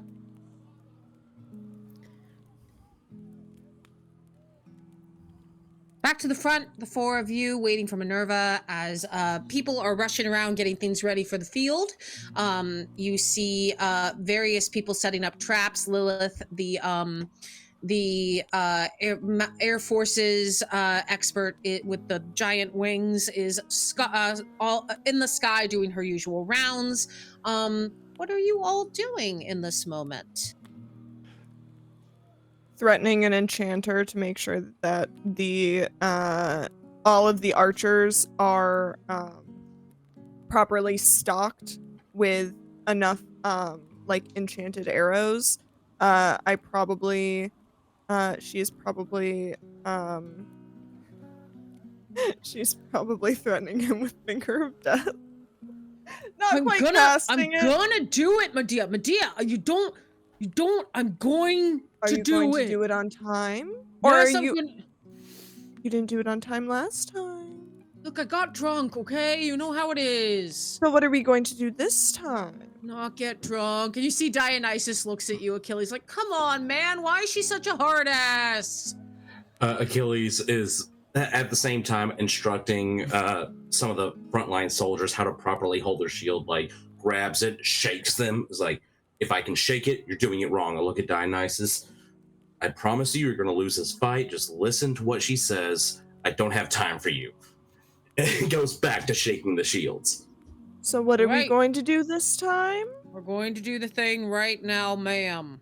And what are we not going to do? And like you see like her finger is like crackling with like necrotic energy. What are we not going to do? Get drunk, ma'am. And just so you know, if this place falls, you don't want to know where this falls. You see a look crosses Dionysus's face of like slight like ooh, and then goes, wait, no, not that way. And just goes, He walks up mumbling, but if I was a fucking god, I could drink all day and do whatever I want. I could just be the god of theater. Yeah, but you're Fucking not, suck. so get lost, you little twerp. You're not supposed to be listening to me! And he walks off. Achilles is gonna walk up. He's like, that was impressive. Keep that up. We might actually win this. You just might. Persephone, you see that Hecate comes up to you, wearing much more appropriate armor and not a red dress, and she just goes, God, I'm glad you came back in one piece. Hopefully you don't get ripped into 4 in this next whatever. I mean, one piece, yes, maybe, sometimes. Just barely. At least you're in a dress now. Or not in a dress, rather. I haven't gotten much sleep. Yeah, I know, I get it. I haven't been sleeping super well either. To be honest, I wasn't sleeping well because I was worried about you. Strange to be worried about me when you should be worrying about your own life. My life doesn't really mean a whole lot in the grand scheme of things. I'm a warlock to the Queen of Hell. Whoop-de-frickin-do. Never mind the fact that...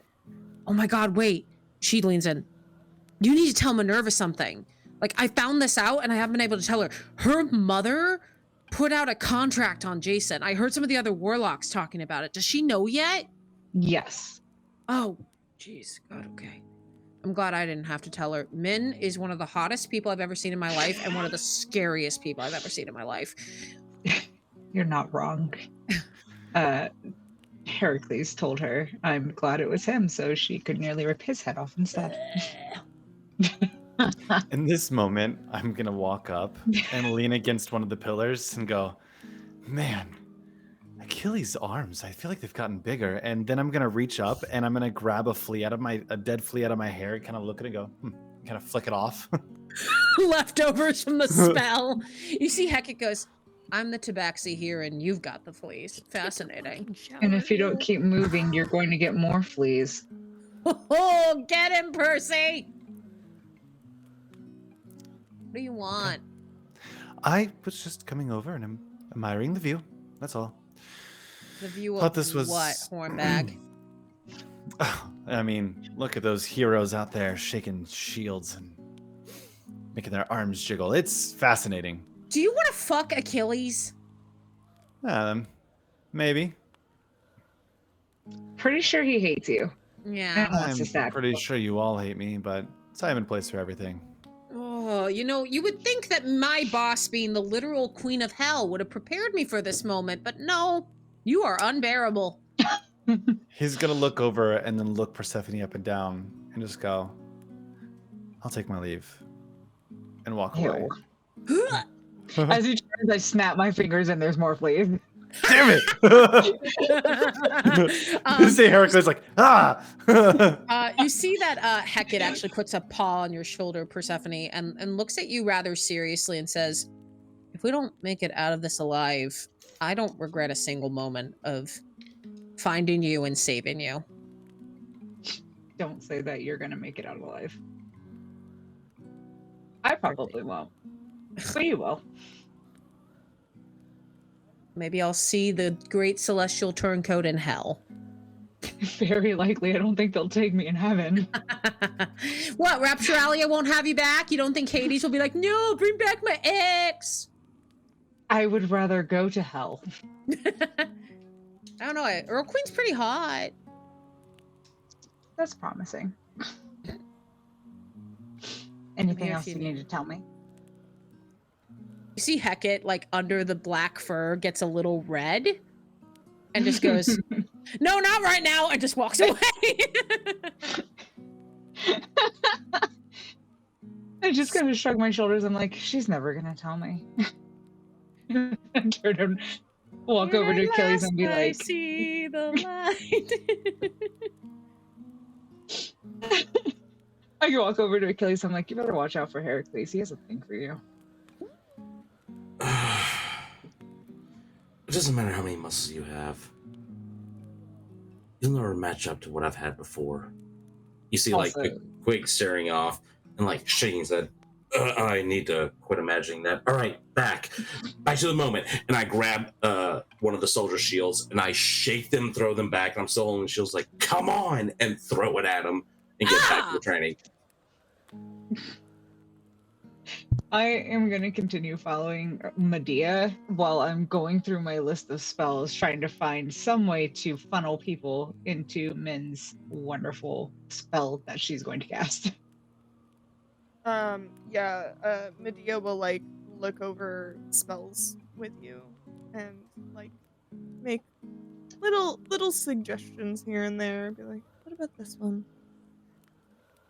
I like that one. I think that's a fun one. I have an idea. Nice. Excellent. As Achilles is going through like shaking shields, can we say that he has worked with Odysseus on a kind of a frontline formation that I will send to you in a message?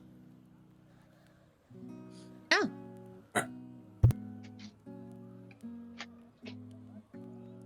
Need more tea. Anything else while you guys are walking around? Can I come back now? Yeah. Cool. Where's my flea-bitten fuckboy? That's you, Heracles. Yeah, Doctor, please don't get too close. I am just over in the corner, just kind of going, what in the hell? I swear I got rid of these last night. Honey, you look like you're struggling. Oh, hi. I'm in. Hi. Yes, Minerva, for you. I'm doing well. Yourself? Oh, I'm great. I just saw one crawl under your shirt. You might want to fix that. Get it for me? And he's going to pull down his shirt and just a little bit of tuft of hair is going to kind of just like boing out a little. This bisexual menace. Oh, okay. All right, you brought this shit on yourself. You brought this shit on yourself. Let's go. I'm getting the popcorn. Someone give the GM popcorn. Hashtag give the GM food and coffee. Let's go. Mom, don't listen.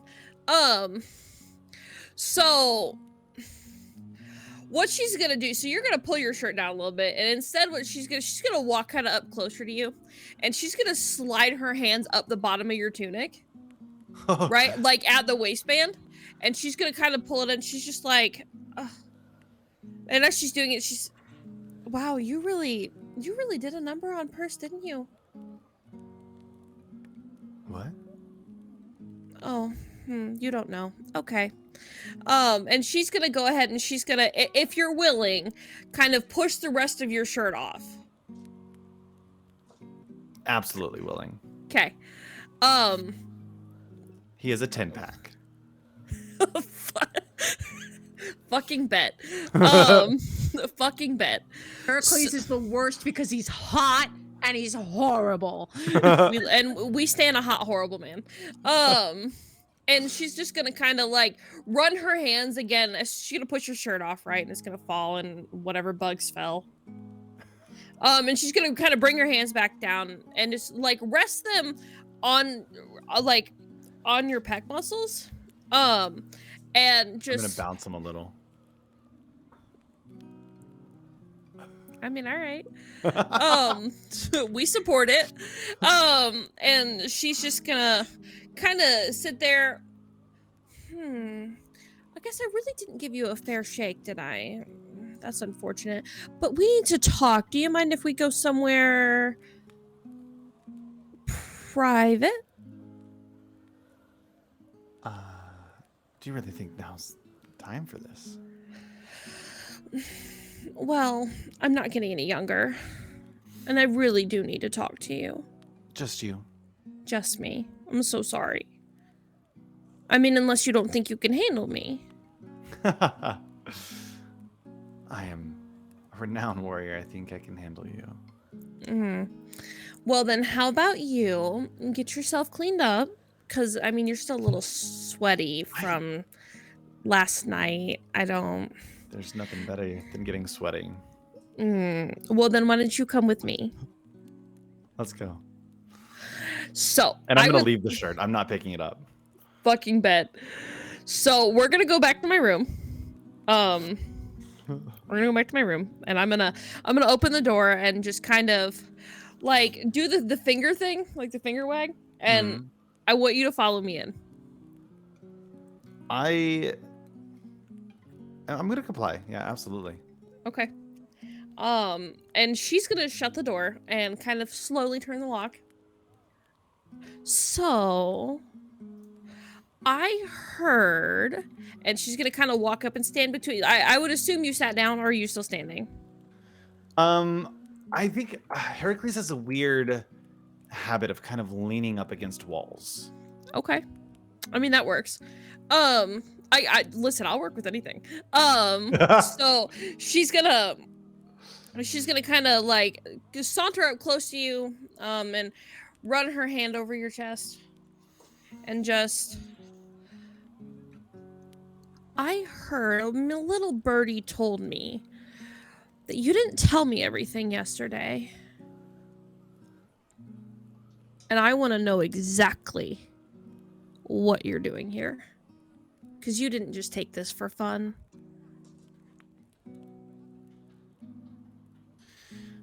Told you everything I think I remember.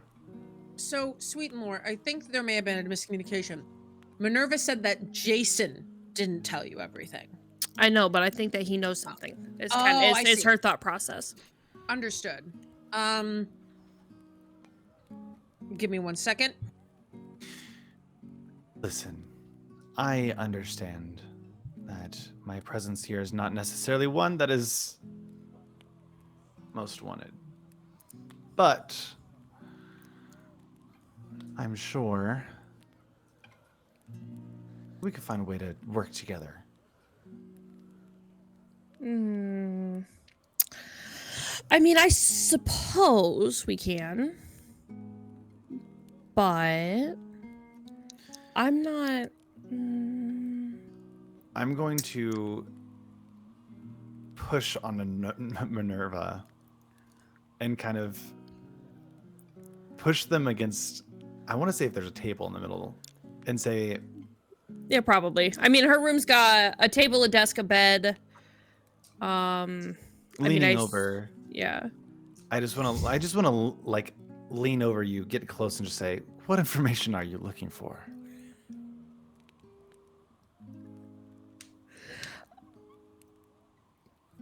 Everything.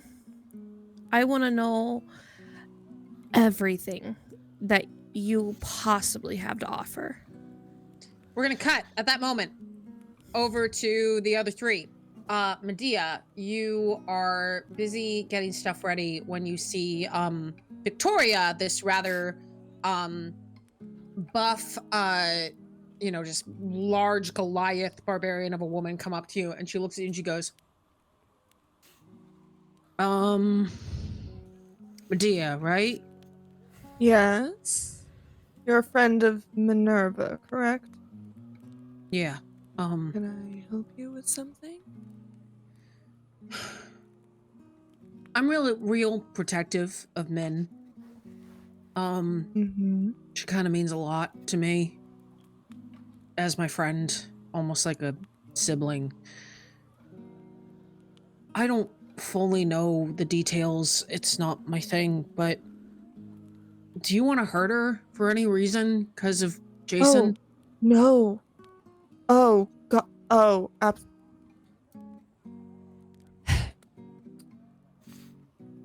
I do absolutely not wish harm to Minerva. Minerva has been very integral in assisting me with certain things when it comes to not only Jason in his life, but Jason in his death. Things I am not going to get into the details with you because I don't know you. You don't have to. But I'm not know asking for it. that I do not have any ill intent towards Minerva. I I think this would have been much more difficult without her. If you need... You're not dumb. You know there are whispers about you. Oh, yes. I'm strong. I'm happy to let the rumors fly. If you need a bodyguard, you let me know. Okay? I know you can will handle keep- yourself, but... I will keep that in mind. Thank you. You see as Victoria leaves, you watch her swing by Achilles. And Achilles has been talking to Odysseus, you know, the sea elf I talked about in session 1, who constantly looks like perpetually drenched in leather armor, and it looks not as sexy as you would hope. And he is talking to Achilles as Victoria walks by. Persephone, I think you're pretty close. You're all basically within earshot of each other. And you hear Odysseus goes, okay, so front lines slowly move back when we get attacked to make the Celestials think they're gaining ground, but they're gonna get, like, surrounded. I want them to think and be positive that they're winning. Let our front lines move back. And I run over, and you see these frontline soldiers kind of training, and I grab another shield and shake it, and they do not move. That needs to be how strong our front line is. Take a step back, take a blow, take a step back. And I look at this soldier, I shake the shield again, look at him. Good. Yes, sir. You see Odysseus claps you on the shoulder and goes, right. You got it, okay? I look He at keeps walking Odysseus. Oh, go ahead. No, go for it. It's like, the Celestials think they have the high ground. Let's feed their ego. I give a quick wink and go back to checking the shields of every frontline soldier as we go along. Persephone, you see Victoria swings by you, stops and stands and watches the front lines. Medea, you're close by. Within earshot, you see Victoria has kind of positioned herself between the two of you. Looks at the three of you who are all some form of celestial who are here, and she just goes, huh. It's interesting, isn't it? What? Everyone thinks the sides are decided for us, right? I mean, usually you're born to a side, yes. But look at you three. Celestials aren't as great as they would like you to think. It's not really the point I'm making. If you want me to be honest, both sides can kiss my ass. Also true. Point being that maybe it's worth the punishment going against what you think they want. Yeah. Everyone thinks I started this war with a side. They think I came in after being rescued by Jason from the Celestial Forces, but that's not true. I was never on anyone's side until Jason showed up, and then I was an Infernal. I didn't leave. Not a turncoat. It's the term people like to use.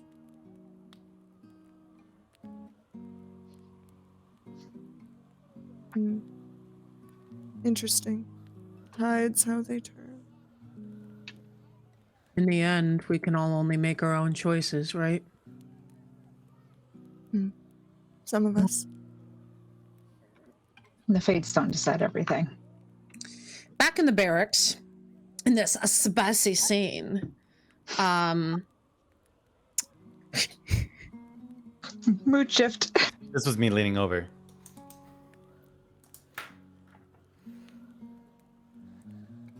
A flea drops on the ground. Gross. Let's talk about Yes. a mood killer. disgusting. Disgusting. They did this.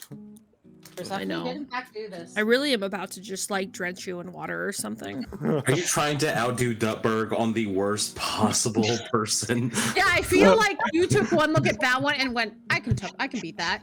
Oh god. Do you even know that I'm the one giving you fleas? No, he doesn't, because I was like, wow, you really pissed off person. He goes, what? Yeah, not really. I'm not really catching on. We love stupid muscle. It's okay. I will say, as you are having this conversation of what information you would like to know, is there anything else the two of you would like to say in this brief moment? I don't know. He leaned over me. Hey there, baby girl. Oh, thanks for being our guest star, Magic. You're not coming back ever. Heracles, is there anything you'd like to say?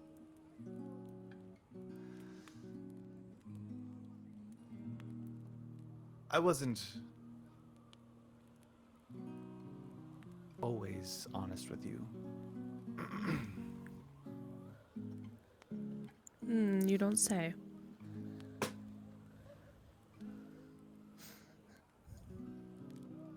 Do you know anything that is going to hurt these people? And if you do, give me one good reason why you're not telling us. Oh, what'd be the fun of that? As he says that, you hear the sounds of crashing metal from the strategy room of the barracks. And you hear yells. You hear one is Burvu, and the other is a voice you do not recognize. And you won't Well- be alive to tell anyone anyway. And I'm going to take my axe out and I'm going to smash it straight down on him. On me? Yes. Yeah! Okay, go for it. Make an attack roll. Fucking bet. Give me 1 second to remember all the things. I knew I should have turned on my telepathic speech for Minerva. His fun fact, being an aberrant mind sorcerer means that I have cool telepathy things. Yeah, you do. And 18 to hit. Barely. Very proud. I'm a wizard. You should be sad. Starting off That's- strong. That's So the to thing remind- is, I'm a wizard. Oh, excuse me. Let me do this correctly because I don't play a lot of barbarians, so bear with me. I'm going to rage as I swing this down as a bonus action. And the last sentence you said was, you won't live long enough to tell anyone, right? Correct. So that's going to be how much damage? Oh, I finally got chat back on D&D Beyond. Thank you. How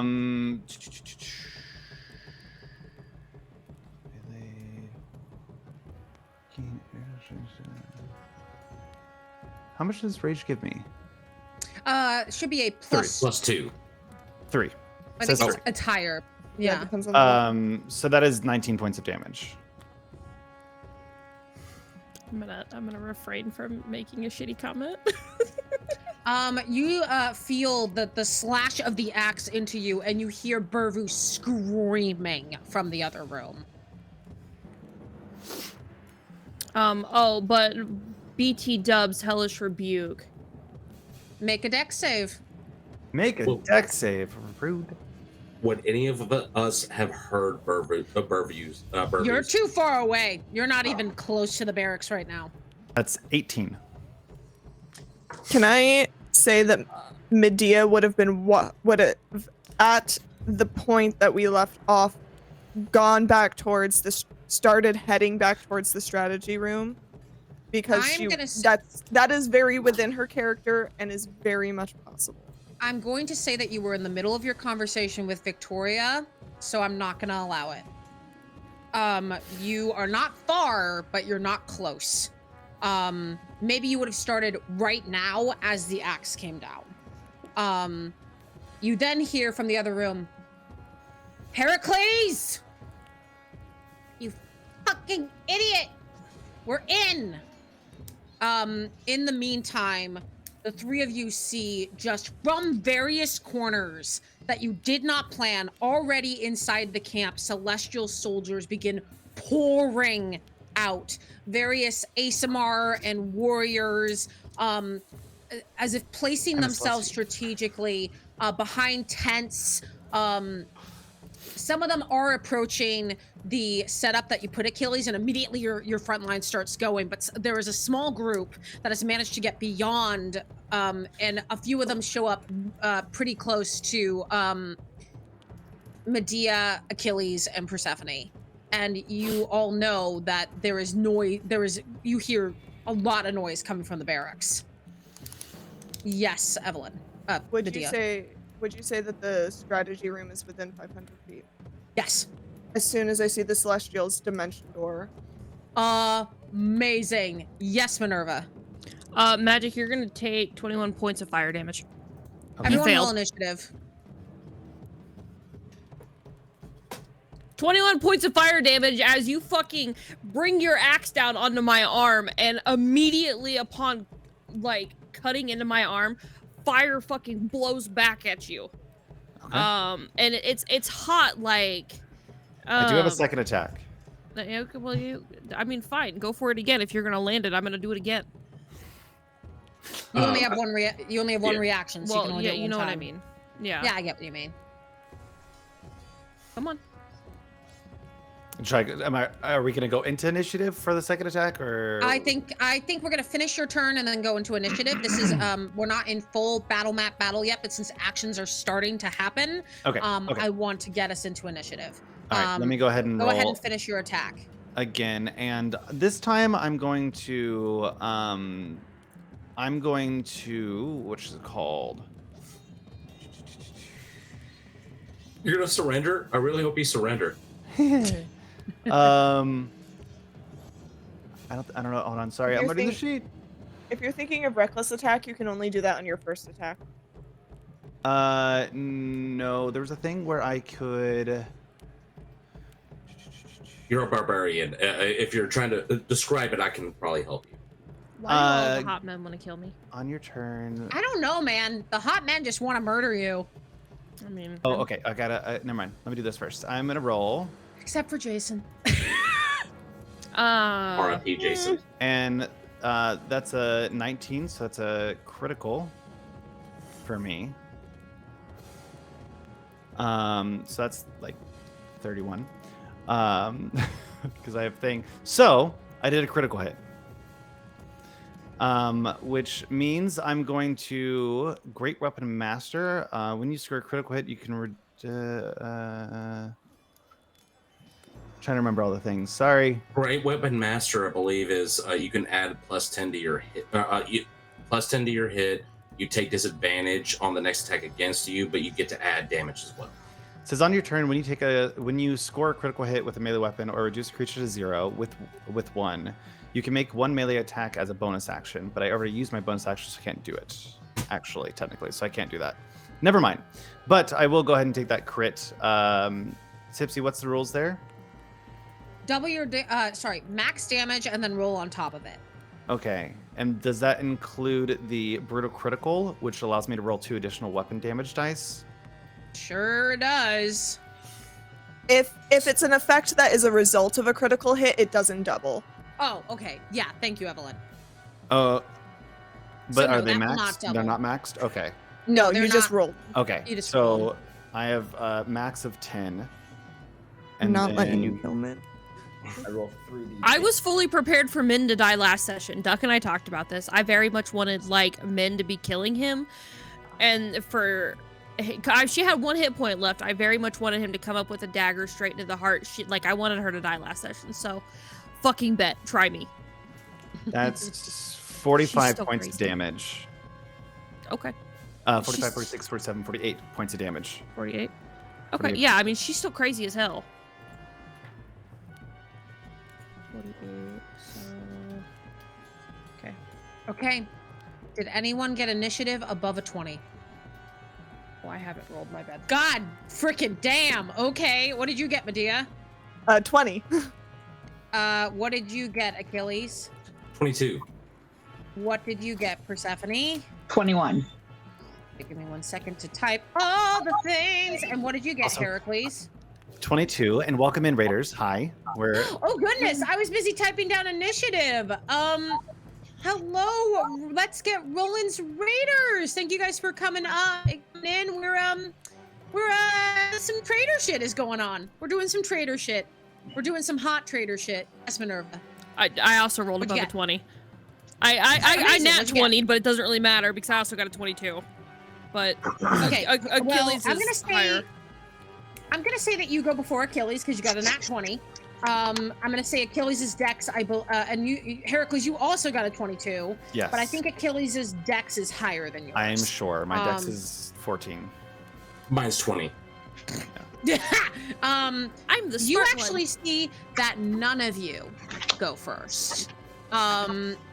Stepping out of the barracks with a blood-covered greatsword, you see the auburn-haired, white-cloaked, fire-eyed General Sylvestra. She steps out, and you teleport Medea like right in front of her if you wish, or near her. I'm Where would you like to going go? into the strategy room. Great, into the strategy room. Yeah, So she, I am off the main field. I am back in the building. so I'm going to tell you what you see on your turn. You see Sylvestra walks out of the main strategy room just as you teleport in, and calls out, "Heracles, if you're done fucking around." Only Oh, for can I fire have to this? blow off my door. Can I please have this one? Which one is it? Minerva. Yeah, fuck it, you can have her. Good. Oh, I'd like to see you try. I will take gladly the turncoats. I don't want them to get the honors to see anything fun later. You're talking through the wall. It's like, it's honestly like, it's so serious, but like you hear, she's like, by the way, like, can you make it quick? I'd like to see you, you know? I need to know how this conversation is happening. He's inhaling fire while this is happening. He's actively on fire. Hellish Put her Rebuke means it pants. sets you on fire? Well, I mean, if it's a 6-second turn, this whole conversation is happening in 6 seconds.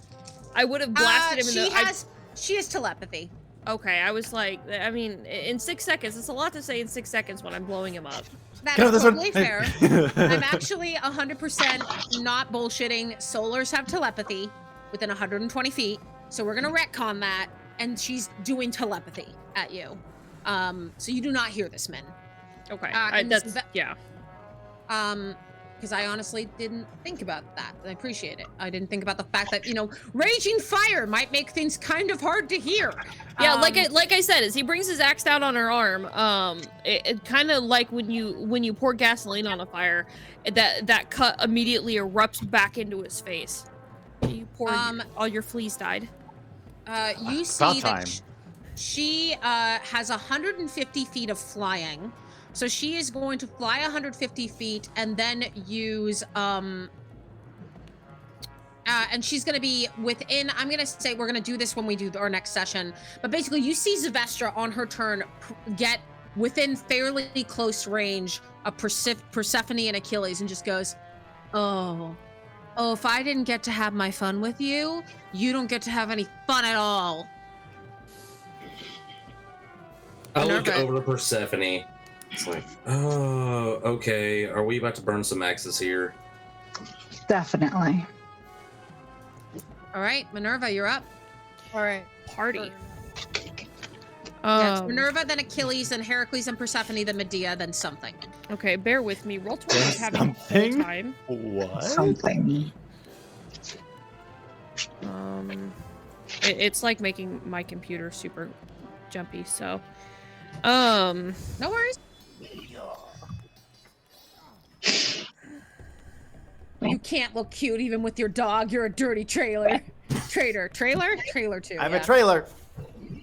A trailer trader. Next time on Jerry Springer. well, he first rest in things first. While I sort that out, Magic, I need you to make me a wisdom save. Ugh. Ew. Sorry about you. Ew. 17. Failed. because you have to contend with my spell DC, which is 19. So I get to use my extract naming feature, which nobody's witnessed yet as an onomancy wizard. Oh my god! Excited. I'm so excited. So, guys, just for your knowledge, onomancy wizards are my favorite because they're the wizards of language. Essentially what I have done is extract naming, and I will read it to you some other time off stream or on Saturday because Roll20 sucks right now. What I have done is I have pulled out Heracles' true name. So his true name could be anything from warrior to strength to piece of shit. But I know what it is. Now that I know his true name, I can essentially add extra damage, or if I had done it to an ally, you can heal people. It just kind of depends on what His true name is Alcleides. Alcleides. What does that mean? It was the name given to him by his parents. Very good. So in this instance, oh, I'm so pleased. Thank you for giving me one, actually. That's beautiful. Let's see here. We love So our magic daddy. let's see here. Where did you go? I'm right here. There's so many. Up here. God damn it. Mhm. It's me. Hi. So let's. Oh, beautiful. So we're going to. I'm just gonna cast a cantrip because I just want to give you this. Come on, Roll20. Quit being a whore. Hey, Take it to the top of the page. Respect its life choices, Lore. It's so glitchy today. Like it's angry. Hashtag only pages. I know. So I would say, you know, just so she's mad. She's mad. Min's mad. Min's mad. I know, it's so surprising. Min's mad. And I'm gonna lean down, and I'm gonna say to you, since you're not gonna make it out of this, I hope Medea enjoys their gift. oh, I hate that so much. Can I just punch Magic Daddy out of character? So I know, seriously. So what I'm gonna actually do, and she's just gonna kind of cock her head to the side. Oh, is that so? And we're gonna go ahead, and just for flavor, because I love doing a touch on somebody, but it is a 15-foot cone. We're gonna go ahead and cast Burning Hands. And essentially what she's gonna do is, like, from her hands, as this, she's gonna essentially shove it into you. So you do need to make me another dexterity save. Okay. But as we do that, I am going, what did you said it was Alcides? Alcleides. Alcleides, okay. Am I thinking of the movie? Probably. But she's gonna kind of look at you, and she's gonna push this fire into your chest, and she's gonna go, "Don't worry, Alcleides. I'll make sure that you have a special place when I come home." And you're gonna take another, regardless of whether or not you pass or fail, because you're gonna take damage either way. You are gonna take another 2d8 worth of force damage on top of whatever fire damage you take. God, Okay. this is awesome. I love this. I unfortunately rolled a 15. Fucking bet. I will roll the damage, move along. Great. Well- While Minerva is rolling the damage, it is What? Achilles' turn. I'm gonna retaliate. Oh my god. Oh, is it a you would. reaction? Reaction retaliation. Okay, hang on. I don't have... You can still give me the damage. It's not gonna kill me in one hit. It's cute. I'm not trying to kill you in one hit. It's okay. So I am No, gonna she take. wants to draw it out. It's the best time. Have you met me? That is a 16 to hit. Does not hit. Actually, no, it does. Meets it, beats it. I do have a 16. Okay. I always forget my own AC. That is 13 points of damage. Okay. As I'm assuming I'm getting pushed back, just kind of. Yeah. So I'm gonna push my hands into you.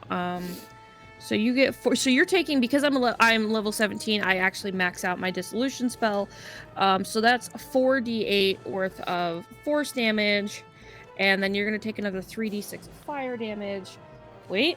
Oh my god, guys, we're gonna make the world's greatest noise. I'm ready. Are we I'm ready ready. for this? You Are we ready? Oh I say my. ASMR. I say ASMR. ASMR. I just want to say we said spicy scene, but there's so much fire damage. Oh my god, that's so many sixes.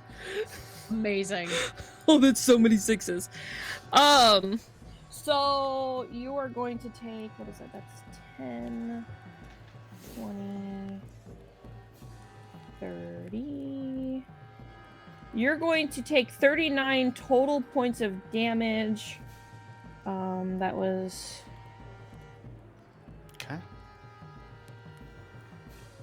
Because I got sixes there. And... Math is not mathing right now.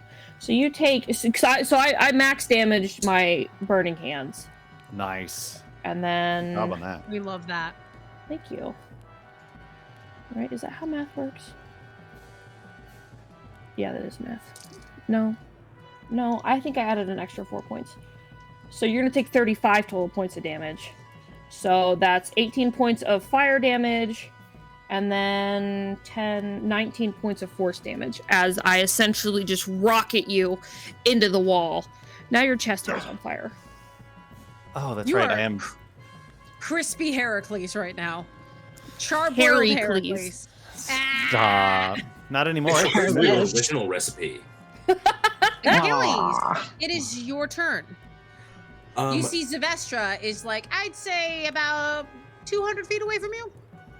200 feet away. They are currently in the air. Yes. How far away is Persephone? Persephone, I would say you were pretty close, right? Like within 10 or 20 feet? Cool. I want to take my movement and stand directly in front of Persephone, holding up my shield, sword ready. I did not choose anything for range, so I'm gonna... Do you want to prepare an action? Yeah, I will prepare my action, shield ready, sword ready, look up at them and say, oh, come on now. You really think we weren't ready for you? Doesn't fucking look like it. What is the trigger action for your held action? The Is it when second, she attacks? if she comes down within my melee range to attack myself or Persephone. Wonderful. She is going to use a legendary action to teleport. And she is going to teleport 120 feet closer and kind of just look at you and go, oh, adorable. Almost as adorable as the noises your poor little friend made. I think he had a good time. What was his name again? Nobody cares.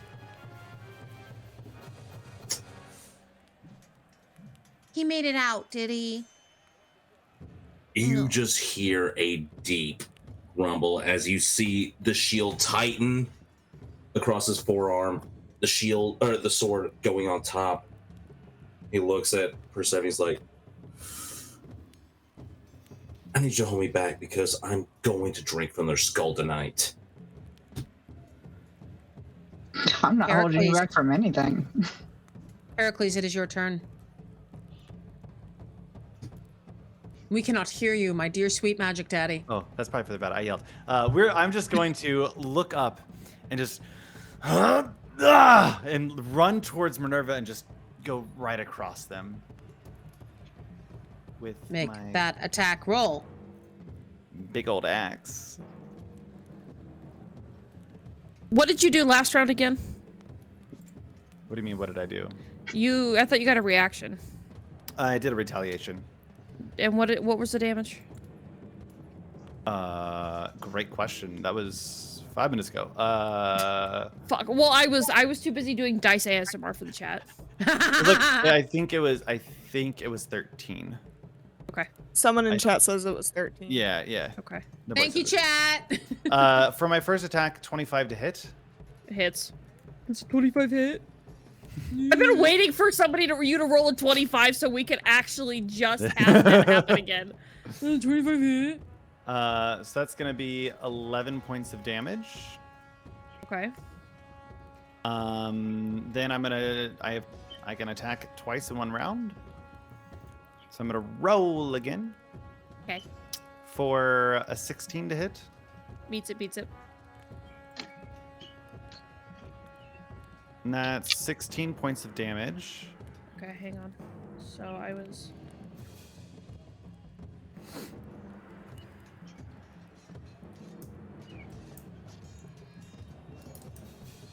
Okay.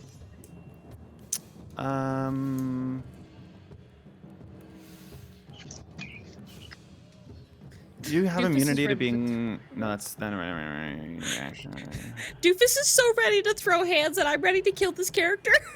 I feel so bad. You're like, I want Minerva to die, and Doofus is like, no! Listen, this the whole point of this campaign is so I can kill off this portion of this character. Fuck it. Action surge. Holy shit.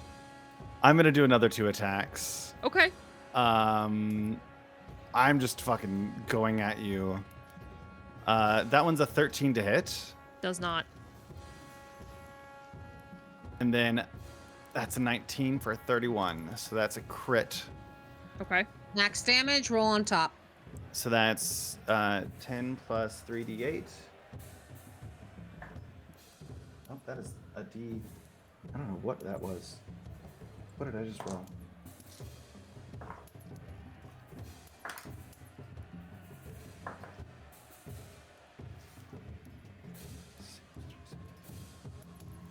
$39 points of damage. And then for my bonus action, I'm in a great weapon master. To when I score a critical hit, I can make a bonus action 1 melee attack, and I'm going to choose to take the -5 penalty to attack with a +10 damage. And that was a 25 to hit. Did he do anything hit? So that's a 20 to hit. Okay. So that raises that's 10 base. Plus that's 23 more points of damage. Somebody put the wizard against the bar. I'm still standing. I'm coming. I I'm promise. still I'm standing. on my way. I'm still up. I'm still standing it is- better than I ever did. It is your turn, Persephone. Persephone, you have Heracles in front of you. Not Heracles. Heracles is wrecking shit. You have Achilles in front of Having you. fun. Having a great time. You have Achilles in front of you.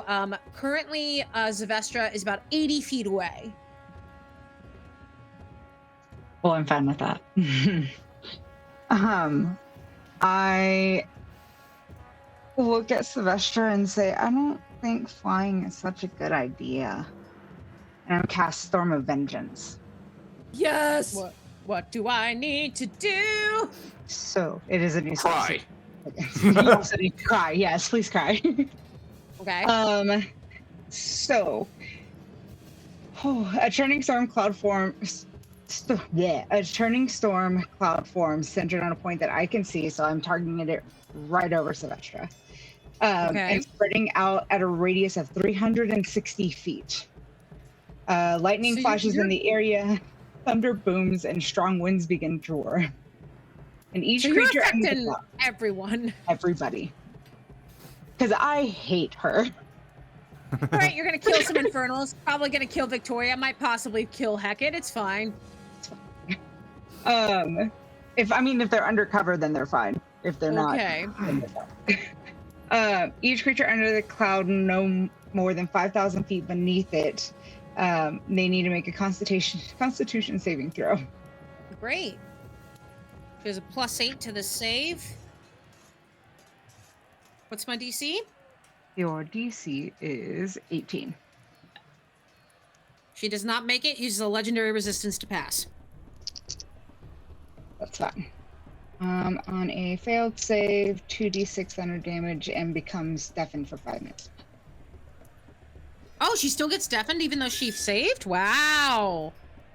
Yeah, no, it says on a failed save. Okay, she didn't fail. She used a legendary resistance. Are there so any other celestials on the field?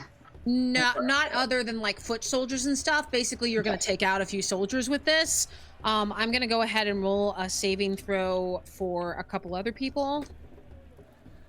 One of them succeeds, one of them fails. Making a Okay. note of that. The one Does she that take- fails and gets 2d6 thunder damage, and they're deafened for 5 Okay. minutes. You hear, what the fuck? And it's Victoria. Sorry, Victoria. What? I forgot already. That's 8 damage. Great. Anything else you want to do on your turn? Telepathically, I contact Achilles, and I'm like, you need to make sure I don't get hit. Don't worry, Phoebes, I got you. And that's my turn. Wonderful. I feel like Achilles also has to make a saving throw unless you moved it like far enough away from him. I'll make the saving throw. I don't care. Make the saving throw. Oh, all right. All of you with your initiatives above a frickin' 20. Good gravy. What kind of saving throw is this? Con. Oh, thank goodness. Oh, maybe not so much. 13. No. Hang on. 2d6 damage. But plus you're your weapon. lucky, because I rolled a 2 and a 1. So 3 whole damage. There you go. And you're deafened. And you're deafened, sorry. I don't need to hear to stab. Let's go. Medea, you teleport into the strategy room, and Burvu is unconscious and making death saves on the floor, bleeding out from a great sword wound. I'm assuming I hear that there is a commotion with my 21 passive perception, that there's a commotion coming from Minerva's room. I'm 100% gonna say that, yeah. Yeah, okay. I am going to go into Minerva's room. I am going to immediately go into... I'm gonna position myself so that this 10-foot radius will include Heracles and not Minerva, and I'm going to Necrotic Shroud. I can use my action to unleash the divine energy within myself, causing my eyes to turn into pools of darkness, and 2 skeletal, ghostly, lifeless wings sprout from my back. Heracles, being within 10 feet, needs to make a charisma saving throw. He's very charismatic. Yes? But he rolled a 4. Yeah, okay. So, you are frightened of me until the end of your next turn.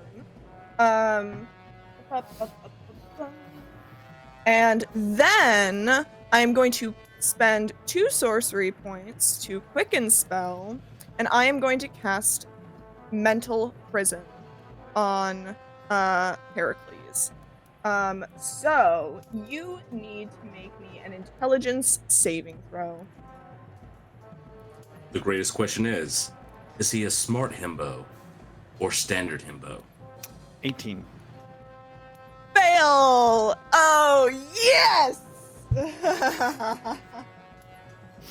So, on a failed save, you are going to take 5d10 psychic damage, Okay. and the area around your space, you see these great gaping jaws all around you. You're the only one who can see them, but you see these great gaping jaws all around you that are like as if they are trying to get at you, but they just cannot quite reach you.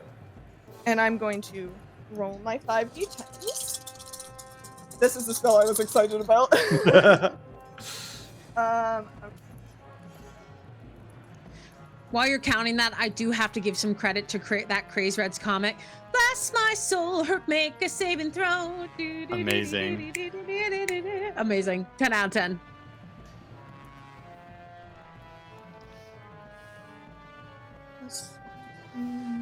There's just the clashing of battle all around. People start dying on both sides. The camp begins to get spilled with blood. Tents are being knocked over. Animals screeching in the stables. People getting shocked by thunder and shot by lightning and My deafened by cabbages! thunder. So that is a total of 46 damage. Okay.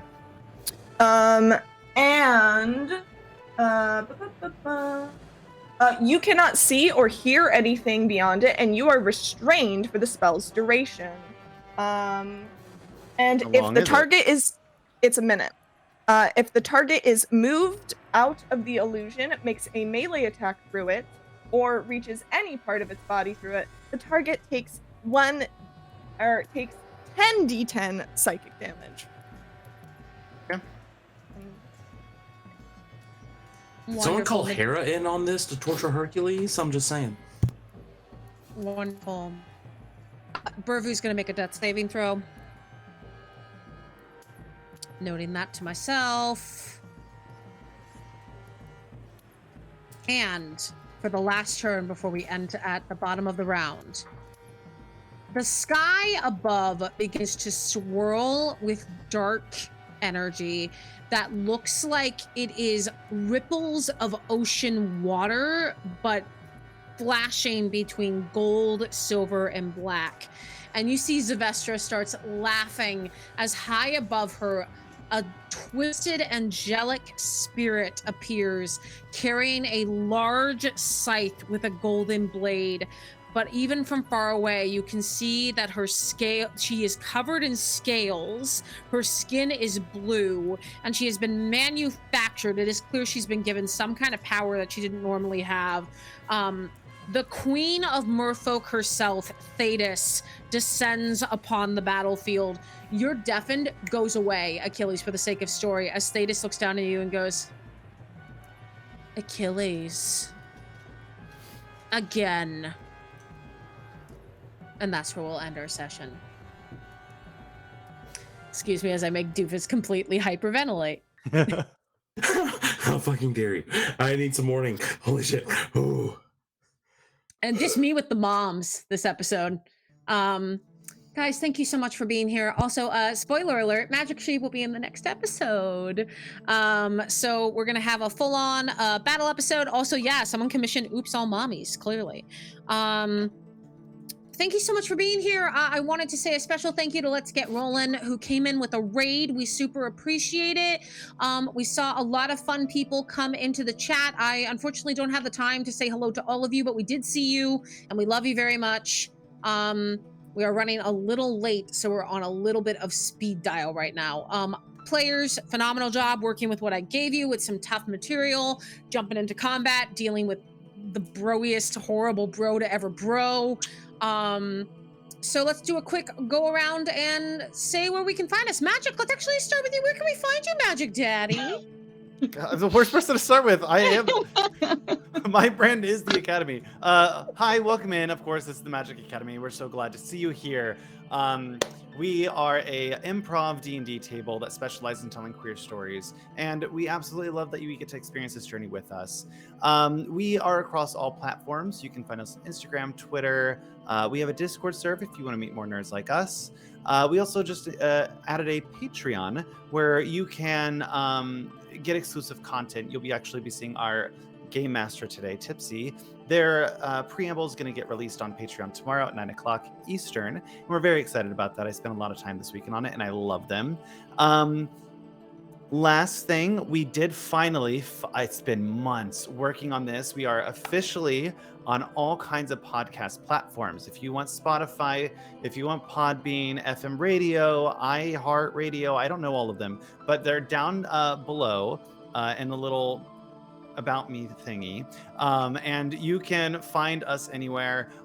It does only host our main campaign, Odyssey the Dragon Lords, and you can get a recap of session 1, which happened last Tuesday, and come in tomorrow for session 2.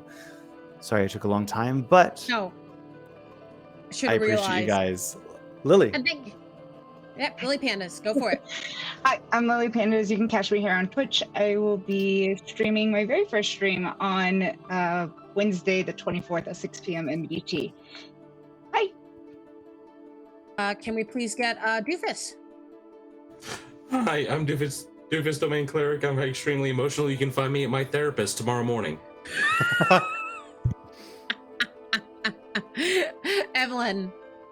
Hello, my name is Evelyn. Sometimes you can find me here on Twitch Wednesdays and Fridays. Lately, we've been playing a lot of Breath of the Wild, and Friday, a very special game is coming out, and I will be taking my first look at it on stream, which will be very exciting. So make sure to tune in and check it out. Lore. Hi, you can find me trying not to dump all my dice all over my desk. Also, I have a very small desk. That's in the thing. Anyway, you can find me here on Twitch, /sweet and lore on all platforms, really. Making a lot of weird content these days. Saturday we are playing Stardew Valley. I'm gonna start naming my farm animals after my favorite Twitch streamers. So if you want to pull for one person over another, you're gonna have to join so we can get some polls out there. And Sunday we're gonna be playing some more mail time. Hopefully I can finally deliver my letter to Greg. Fun fact, you can also find me on a pop-up stream on Thursday doing the We Were Here series with my notorious enemy Valwyn, aka Duckburg. And you can find me, the Tipsy Tiger, on Twitch. I stream somewhere in the range of Thursday, Fridays, or Sundays. This week it is only Sunday. I'll be streaming on Sunday. I'll be streaming more Arcade Spirits. So super stoked to get to the next chapter of that. Also find me on TikTok. I do a bunch of nerdy stuff and cosplay stuff. You can find me here on the Magic Academy. Like Magic said, not only do I GM this game, but I'm in Odyssey of the Dragon Lords along with a bunch of other people on this screen. And my preamble is coming out tomorrow on Patreon. So like an awesome time. You can also find me on Coffee, Start Playing, and Patreon if you want your own custom-made Romythra one-shot. That's my whole thing. I don't just plop you in a module. I will make you a one-shot based on fairy tales and folk tales. So if you're interested, hit me up. Thank you so much to my amazing cast, as always. Thank you to Magic Sheep for being not just our background guy, but also our wonderful Heracles. Thank you, Churney Adventures, for being our audio for this session. And thank you to all of you. Please tune in tomorrow at 6 p.m. Central for Odyssey of the Dragon Lords. And please tune in on Saturday at 12 p.m. Central for the special Hunger Games simulator done by Evelyn with commentary by Magic and Lore. Magic, is there anything I'm missing, or are we ready to raid out? No, you hit on everything. Good job. Thanks. Make sure to grab those. Actually, I see a lore. I need to do something. Doofus, I need you to look at your screen because I was received a text message. I need you to put your hand up to your... We have to high five. Okay. High five. No, through the no. Go that way. Hold on. No, wait, other oh. way. Other hand. Other hand. Other Other way. We have hand. to high five. Other way. Other Other hand. way. Other hand. Other hand. Yes. We have to high five. There we go. There we go. Things I'm that my learning. stream do. The things that we do. I'm also supposed to look down at Magic and tell you that you're a bitch. But that's beside the point. Tell Duck to suck it. That's for my mother. Thank you. Oh. Tell your mom to suck it. Wow. No, I'm just kidding, Liz, Mom. That no. No, wait. Take it back. I take it back. I take it back. Okay, so we're so all you going to go all heard it after. here. We're going to go after Magic next session. It doesn't matter what the You- story says. We're all going to stab him. You So where all are we heard it raiding here. to? But no, I did want to do one quick shout out though. It is Nurses Week. So please, if you know anybody who works in healthcare who is a nurse, please celebrate them. They're the most underappreciated frontline worker, especially as the global panini comes to an end. Absolutely. Thank you for that. Don't forget, everyone, to be kind and love one another. We are going to head to Knights of the Silver Moon. Please grab those raid emotes, and we will see you. They're freaking awesome. They're amazing. All right, bye. We love you. We'll see you tomorrow. See you tomorrow.